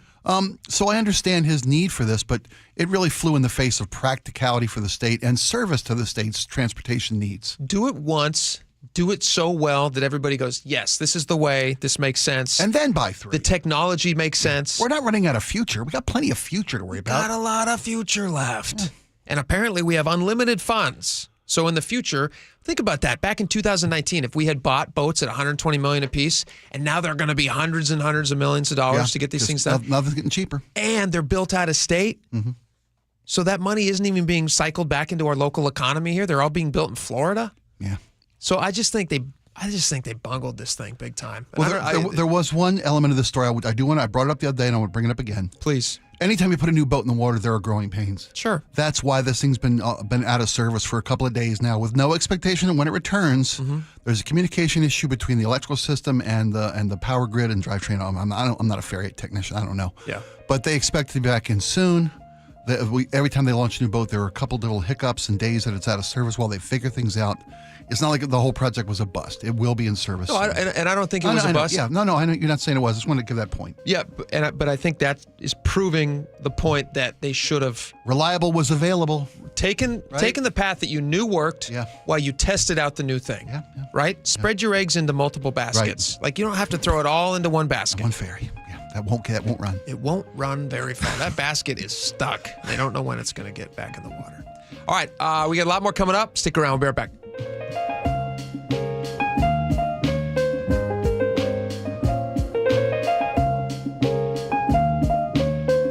This hour is brought to you by Sharp Vision Modern LASIK and Lens. The John Curley Show. Don't worry. Everybody don't panic. Weekdays 3 to 7. When the president went to the executive order, by the way, it's going to get challenged because Congress is the one that makes all the rules to allow each state to determine how they want to do the voting. And Trump right now, he's certainly getting a lot of executive orders out there. Still the record holder is FDR. I think he's got more than 3,400 or something like that. So nobody took over the federal government and ran it like a king, like FDR. Watch the John Curley Show live on YouTube.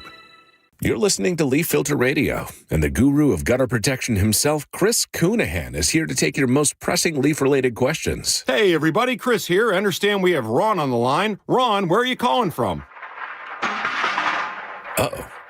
Ron, are you calling from a ladder? Well, I was.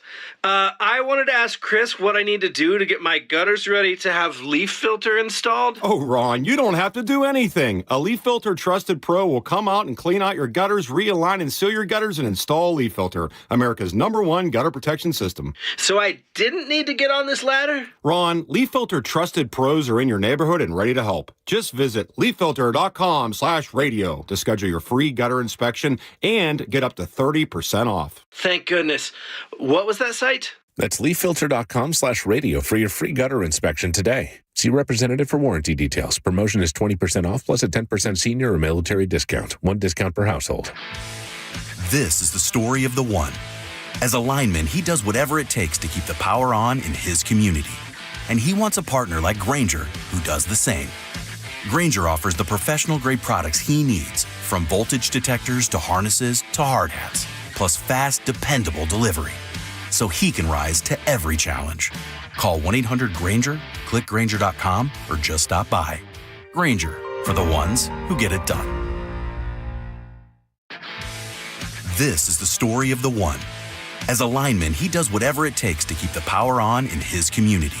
And he wants a partner like Grainger who does the same. Grainger offers the professional-grade products he needs, from voltage detectors to harnesses to hard hats, plus fast, dependable delivery, so he can rise to every challenge. Call 1-800-GRAINGER, click Grainger.com, or just stop by. Grainger, for the ones who get it done. Hartley Wilcox here from Wilcox Family Farms. It's been fun meeting people at our recent egg demo events. I'm often asked, what do the hens eat?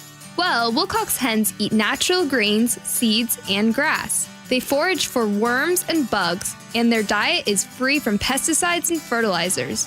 For fresh local eggs, look for Wilcox eggs at Safeway, Town & Country Markets, or Amazon Fresh. Wilcox Family Farms, locally fresh since 1909.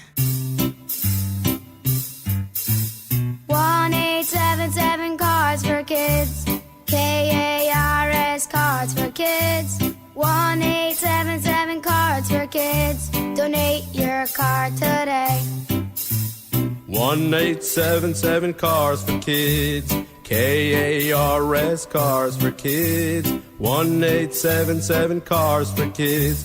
Donate your car today. Ready to get rid of that old car? Donate it to Cars for Kids. Call 1-877-CARS-FOR-KIDS to reach a friendly live agent. Donation's super easy, and your car can be picked up as soon as tomorrow. Call us now, 1-877-CARS-FOR-KIDS. That's Cars with a K to donate your car today. 1-877 Cars for Kids.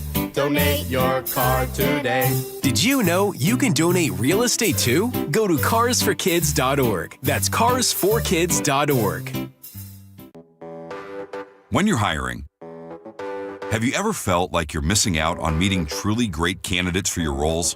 It seems impossible to find them, but they have to be out there somewhere, right? Well, they're not hard to find when you know where to go, and that place is ZipRecruiter. And right now, you can try ZipRecruiter for free at ZipRecruiter.com/radio. ZipRecruiter helps 10 million people with their job search every day. And because these people are actively looking for jobs just like yours, it's easy to find the right person right away. In fact, 4 out of 5 employers who post on ZipRecruiter get a quality candidate within the first day. But if you're not using ZipRecruiter, you're missing out. So see what it's like when the impossible is easy. When you go to ZipRecruiter.com/radio right now to try ZipRecruiter for free. Once again, that's ZipRecruiter.com/radio. ZipRecruiter.com/radio. Never miss out on great candidates with ZipRecruiter. There are 5 things money can do for you: growth, liquidity, cash flow, protection, and tax advantages. Don't miss an opportunity because your current retirement plan only focuses on 2 or 3 of them. Hi, Jeff here with Madrona Financial and CPAs. Don't settle for a partial plan. Get the real deal by requesting your no-cost Madrona analysis today and discover what you may be missing. Call 833-673-7373 right now to request your analysis. That's 833-673-7373. Having your vehicle serviced is our stress-free promise at Subaru of Puyallup, with convenient service hours from 5 a.m. to 9 p.m. Subaru of Puyallup, your stress-free dealership. KIRO News Radio 97.3 FM Northwest News. Now, the latest from KIRO News Radio and mynorthwest.com. Good afternoon. I'm Aaron Granillo. A banner day on Wall Street. At the closing bell, Dow Jones surged to an all-time high, adding 846 points. The rally came after Fed Chair Jerome Powell hinted at a potential rate cut next month. CBS's Natalie Brand has more. Powell used Friday's speech to signal the central bank is open to cutting interest rates ahead of its next decision in September. The baseline outlook and the shifting balance of risks may warrant adjusting our policy stance. Powell, whose term as chair expires next May, has faced intense pressure from President Trump to lower interest rates. New numbers show a record number of families are turning to local food banks for help. KIRO News Radio's Gwen Baumgartner reports. Throughout the summer, food prices have continued to increase, according to new data from the Department of Agriculture. Families forced to reevaluate their budgets, and local food banks are doing that too, sometimes reducing the amount of food they give out. In one cost-saving measure, a local food bank provided turkey hot dogs instead of chicken thighs. They can't afford, that higher level of protein, which is really awful when you think about it. That's Mark Coleman with Food Lifeline. He says donations to food banks are down despite food insecurity reaching record levels in Western Washington, levels that are expected to increase when SNAP cuts go into effect. Gwen Baumgartner, KIRO News Radio. A heat advisory across the Puget Sound region adds a new challenge to crews on the front lines of the Bear Gulch fire near Lake Cushman.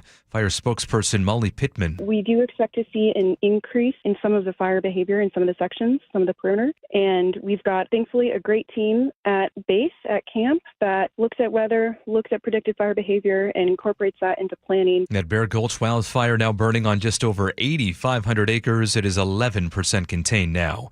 And an update on the White River Bridge. WashDOT says it'll stay closed indefinitely between Buckley and Enumclaw after a semi rammed into the bridge, damaging all 7 panels. Engineers now analyzing repair options. For now, drivers, pedestrians, and cyclists need to plan for alternate routes. Real-time traffic now at 2:32. Here's Nate Connors. Thanks, Aaron. Washington 811 has the update. It is a busy drive already this afternoon. Everett to Marysville, you're pushing 40 minutes.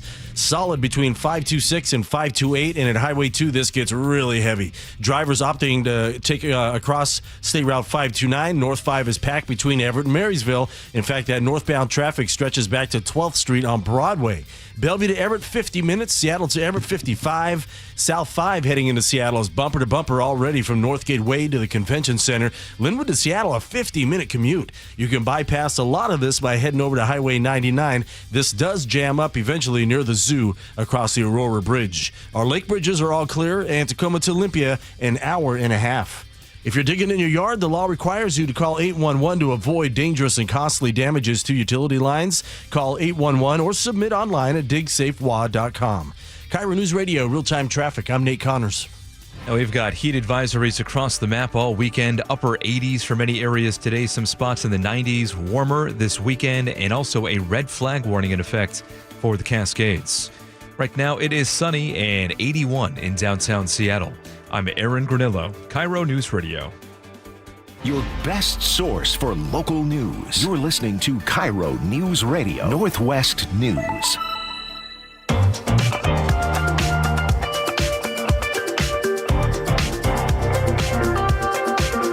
All right, welcome back to the show. Welcome back to the show. All right, you just heard about it there in the news, so I do feel like we want to talk about it. Yeah, should. We have had a lot of nice weather coming up on the horizon. People are getting excited about the sun. We had a little taste of the fall weather there. It got pretty cold. It looked like October in the middle of August, but now we're going to get heat again. We're supposed to get, I'm looking at my phone here. This is my most visited app on my phone is my weather app. And it looks like the high over the next few days, at least in Seattle, it's supposed to be 85 degrees. It was hotter originally, but it looks like it's cooled down a little bit. 85 degrees on Sunday, and supposed to hit 85 today around 3 p.m. in Seattle. So very warm outside, very warm. But it is August. And here's my question to you, Spike. Have you noticed all of these heat advisories? Are you feeling like we're seeing more heat advisories now than in the past? Because every time that it gets over 82 degrees, I see one of these pop up. Everything's like heat advisory. Watch out. There's a heat advisory for your area. You got to watch out. Be careful. Why do you think we're seeing so many more these days? Because we have all these fancy toys we have to play with and show off what we know. You think that's it? Well, it could. No, you're right. It could be. It could be it. Here's the deal. Yesterday, when I looked at the forecast, my weather app's also very popular on my phone. Yeah. The forecast was up for the 90s this weekend. It was in the mid 90s. So they've corrected that. They've dialed that back in. It's in the mid 80s. That's weather. It changes. Yeah. That's weather for you. We're so quick to say, guys, be careful. There's a heat advisory out there. There's a heat index warning. There's a extreme heat watch in eastern Washington where Wenatchee temperatures expected to reach 100 degrees with a heat index of over 110. Yeah. Here's the drill. There's a lot of folks that aren't acclimated to warm weather and heat. A lot of folks don't have Washington. Nobody's acclimated to warm weather and heat. But it is August. It is August. Is it a massive surprise to people that it's warm? It's breaking news. It's warm. It's warmer. It's warmer than it used to be, I think, around here. I really do think that. I know you think that, but it's not true. Well, is there evidence that we're not getting warmer summers than we always have gotten in the past? It's not true. I'm looking at a heat map from years ago. We've been getting high 90s since the 1800s. It happens like every few years around here. That's when global warming started. What's that? 1890s. That's when Al Gore first gave us that. That's when Al Gore first came up with global warming. Remember the Hear Ye Inconvenient Truth placards all over town? Yes, I do. Yeah, you'd stand in the town square and yell. I looked on this day, on August 22nd, as long as they've been measuring stuff. This list goes back to 1894. This is what I do in my spare time because I'm over 40 years old now, so I'm looking up just weather indexes dating back to 1894. Oh, you're a party animal. 1894 was 83 degrees on this day, on August 22nd. Oh, boy. 1896, it jumped up to 89. Get out of town. 1897, 84 degrees. Then we have a little cooling period for about 8 years, 10 years. But then it starts to heat back up in 1911. Let me tell you what, we get 3 years there where we hit 81, 83, and 82 degrees. On this date in history. On this date in history. Wow. I don't think they were freaking out like they freak out now. It pops up all the time. And I do think you're right. That was my first reaction. Got all these new toys, this new technology. I think it is technologically driven. Yeah. They need something to flash on the screen all the time. Yeah. And it's also the competition for your attention. That's it. That's it. Right? There are so many. It's an advertisement. Yes. They're trying to get you looking at your thing. They want some eyeballs and clicks. Here's what drives me crazy. I saw this picture of a side-by-side. Maybe it's just like, this is the algorithms chasing me around and knows that I think it's a conspiracy. But I saw side-by-side of news reports, like the weather maps. You see like the weather people standing in front of weather maps. Yeah. And they showed, I think this one was in Arizona, but they showed a map that showed whatever the temperatures were. It's a high today of 86, high today of whatever it was. Must have been February, Arizona. Must have been February, yeah. Today's middle of December. Today's 117 with a heat index of 122 in Phoenix. But it's dry. It's a dry heat. But it's a dry heat. Yeah. But it showed these maps, and the whole map was bright red. Yeah. Bright red. That's going to get your attention. It's going to get your attention. Much like a stop living sign. And then they showed the same weather person from like 10 years earlier, because these weather people have long, great careers. Sure. From like 10 years earlier, standing in front of the same map. I mean, they're still working in the same market. And the temperature was, all the temperatures were pretty much the same thing, except the weather map was like a very pleasant looking green. And in some areas where it was getting a little hotter, it was yellow. Okay. So what had changed was the marketing of what those areas were supposed to be. Right. And how fearful you should have been of those. They recognized, like, you know what, the audience watching, they're going to pay more attention if we make everything red, because red denotes scariness. Yeah, you bet. And it's death. It's a warning. It is a warning. Yes. But it does also feel like, is it just marketing? Like, are they just getting us to watch this stuff even closer, even if it's not affecting us in a different way? Like, we do get hot weather in August. Traditionally, when I was a kid, that was when we would get the hottest weather, and it's no different now. If they tell you it's dangerous weather, if you need to be alerted, you're going to keep checking in. Yeah. You're going to keep coming back. Keep tuning in for Can I leave the house today? And you're going to get fearful, and you're going to go, I can't go anywhere without checking into my local news weather, or now our apps on our phones. But yeah, I don't know. There's something about the weather advisory thing. It feels too much. Now it's not just heat anymore. They used to do weather advisories for, I thought, just like heat, or if there was a big snowstorm. Oh, we Snowmageddon. Now I get precipitation warnings. They go, you're going to experience a higher than usual volume of precipitation, which is not even a storm. They'll be like, you normally get like a quarter inch of rain, and you're getting 3/4 of an inch. Yeah, I don't know if a moisture alert warning is something the Northwest needs to be. You're going to get a light misting. Get ready. We're used to that. We get that kind of stuff. That's what we do. That's why we live here. Come on. That's why we're here. So maybe I'm just complaining. No, I think you're onto something. It feels a little too much marketing. I think the boy who cried warning. Pretty soon we stop paying attention when there's a real moment of warning. Now I'm like a dog. I don't even see the color anymore. Right. I don't even know it. What's going to happen when there's a real emergency? And you warned us. You cried emergency 1,000 times. What's going to happen when it creeps up into the low 90s? Like in melt. 1942. Did it really? No, we've never had a 90-degree day in Washington's history on August 22nd, actually. Really? Is that true? The highest recorded temperature in Washington history was in 2018. It hit 89 degrees. That's the most recent one. That's mind-boggling. Yeah, that's We mind-boggling. had 90s already this summer. We'll probably see this again. I don't think this. By the way, I don't And think 1896. I don't think this is the last Gaspa summer. I don't think this little heat dome we're experiencing this weekend is the last. I think we'll have a glorious September with temperatures, dare I say, in the high 80s. I agree with you. You know why I think so? Why? Because I have all the warnings to prove. No, just I don't. My phone tells me. All my trees, the leaves are still like vibrant, bright, and green. Yeah. And I would expect them to start fading off a little bit. Now we still got another month of summer. And the I grass. Have you noticed the grass? Brown, dead. Yeah. It's just. It's mine. So I agree with you. I think we're going to have a long, hot summer. It's going to be glorious. Which glorious I like. September. It's great. I love those long summers. Yep, it's the most beautiful. I'm also encouraged because we haven't had a really like super fiery. I know we have the Bear Gold stuff going on right now. Knock wood. It's been very, very light fire season. But it's been very light fire season, which is a very good thing. A blessing. Yeah. It does mean we don't get the sunsets, but I'm able to breathe and my kids can breathe, which is nice. Pretty nice, yeah. We do like that. Okay. By the way, not out of the woods yet on fire season. Yeah. Knock on wood. Not out of the woods. And obviously we don't want bad fires to happen. You can't get insurance in this town, by the way. Did you see that story too? I did see the insurance. Good luck, folks, getting insurance. Leavenworth is dropping a ton of houses from their insurance policies because they say it's likely to be in a fire area. Fear of wildfire. Yep. So they're doubling, sometimes tripling what their premiums were. That's incredible. Crazy. Okay, we got a lot more coming up. We got your text messages, bunch of feedback from you guys, which is our favorite part. So stick around. We'll be right back.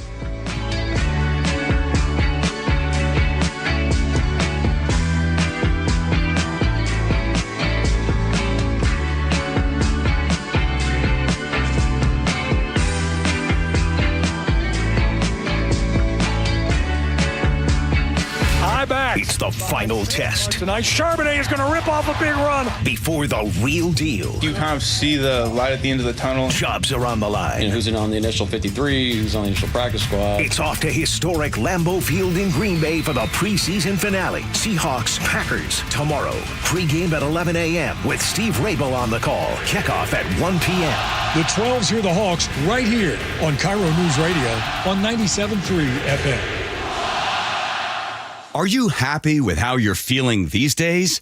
Are you slowing down physically or mentally? Ever wonder what your life will be like 10 to 15 years from now? Most of us don't really know how we're aging or if we can even do anything about it. But here's the truth. Knowledge is power, and that's exactly where we start at Longevity Medical Clinic. We run advanced diagnostics to find out what's really going on inside your body, and then we create a personalized hormone and health optimization plan designed specifically to help you live better starting now. Our patients are often amazed by what they discover in their blood work, and even more amazed at how quickly they start to feel like themselves again. This isn't guesswork, it's science, it's personal, and it works. Take the first step today. Call 425-633-1820 or visit LongevityMedicalClinic.com to schedule your free consultation. Longevity Medical Clinic. Feel better today and every day after that.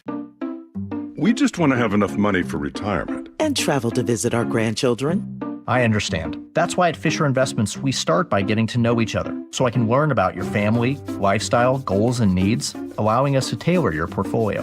What about commission-based products? We don't sell those. We're a fiduciary, obligated to act in your best interest. So how do your management fees work? We have a simple management fee based on the value of your portfolio, so we do better when you do better. We appreciate that kind of transparency. We also check in with you regularly to keep you up to date on the markets and your portfolio. What other services do you offer? As a client, you have access to resources on investing, financial planning, estate planning, Social Security, Medicare, and more. Wow, it sounds like Fisher Investments has everything we need. At Fisher Investments, we're clearly different. Learn more at FisherInvestments.com. Investing in securities involves the risk of loss.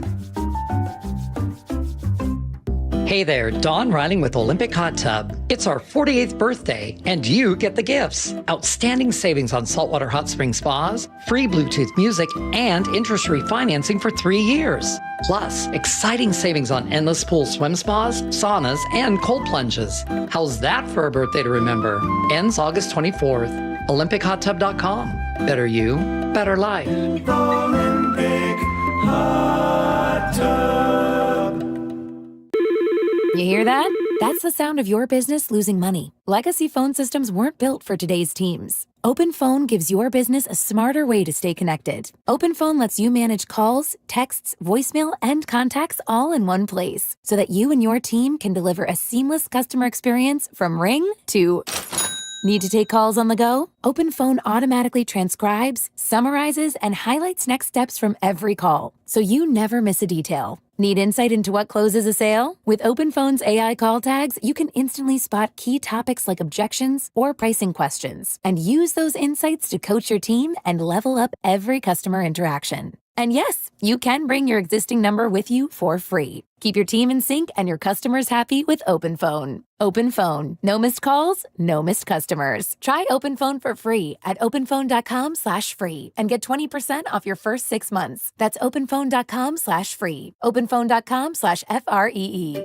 Finding great candidates to hire can be like, well, trying to find a needle in a haystack. Sure, you can post your job to some job board, but then all you can do is hope the right person comes along, which is why you should try ZipRecruiter for free at ziprecruiter.com/radio. ZipRecruiter doesn't depend on candidates finding you. It finds them for you. Its powerful technology identifies people with the right experience and actively invites them to apply to your job. You get qualified candidates fast. So while other companies might deliver a lot of hay, ZipRecruiter finds you what you're looking for. The needle in the haystack. See why 4 out of 5 employers who post a job on ZipRecruiter get a quality candidate within the first day. ZipRecruiter, the smartest way to hire. And right now, you can try ZipRecruiter for free. That's right, free at ZipRecruiter.com/radio. That's ZipRecruiter.com/radio. ZipRecruiter.com/radio. I just learned 10% of our electricity in Washington comes from nuclear energy. I've heard it's reliable and has a small footprint, but what about the waste? It's not what you might think. No overflowing dumpsters or leaking barrels. Used fuel is safely stored in solid form after powering homes, schools, and businesses for years. All nuclear power plants in the U.S. store their used fuel responsibly to protect the environment. Where can I learn more? You can learn about nuclear energy and used fuel at energy-northwest.com. Energy Northwest, powering our clean energy future. You've still got it, but your immune system weakens as you age, making it hard to fight flu, pneumonia, RSV, and COVID-19. Ask your doctor which vaccines you need. Sponsored by Pfizer. Save 50 to 75% by combining tax credits, rebates, and incentives on a new heat pump from Home Comfort Alliance. Visit homecomfortalliance.com. We live in one of the most beautiful places on earth, and owning your own deck is a great way to enjoy it. But finding the right decking solution can be overwhelming. That's why all 9 of our Puget Sound locations offer decking showrooms so you can get your hands and toes on the more than 60 decking options we carry. So if you have any questions about building, maintaining, or repairing your deck, contact me personally. Mike Dunn at DunnLumber.com. Dunn Lumber, your decking headquarters since 1907.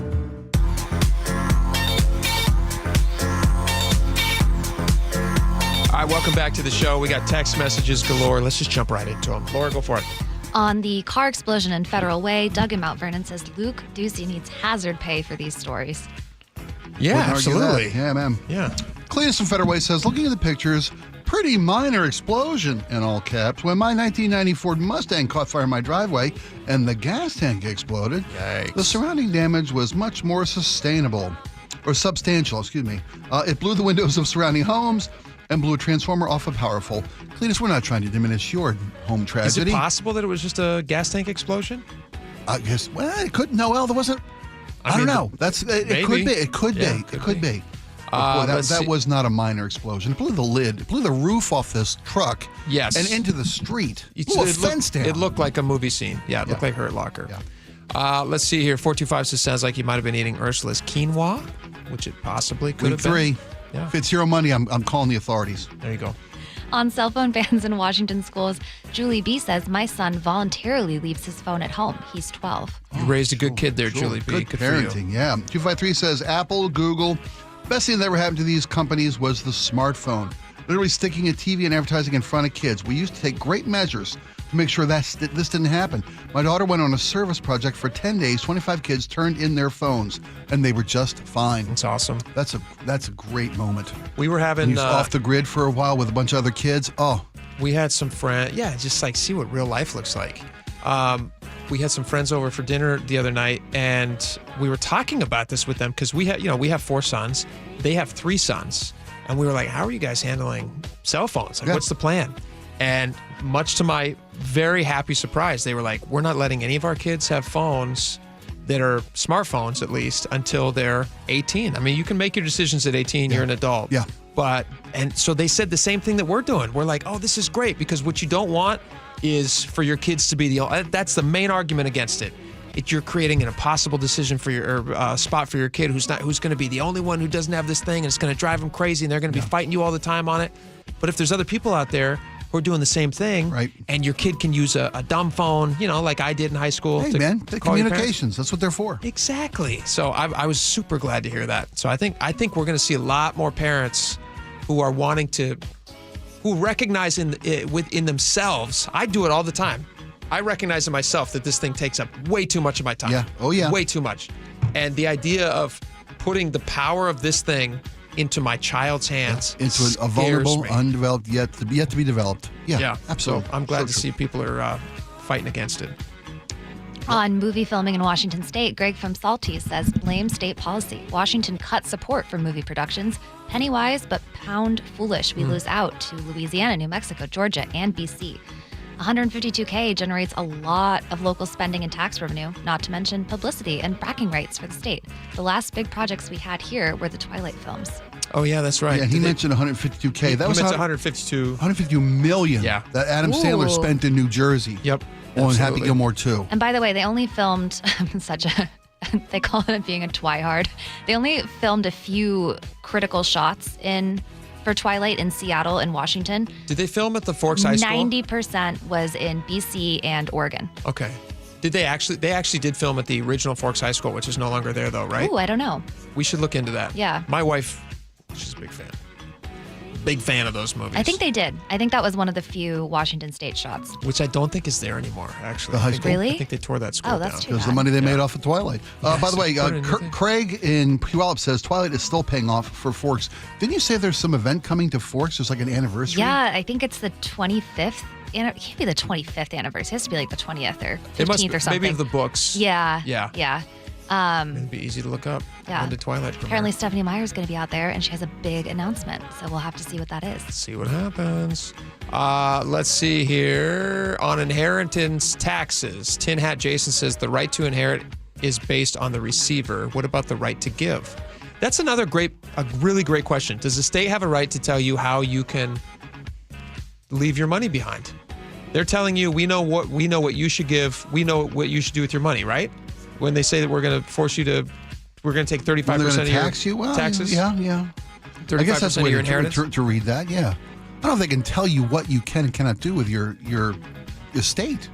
Well, you can't give it to your kids fully in Washington. They're going to get their beak wet. You can give it to your kids, but not without them little taste for the gov.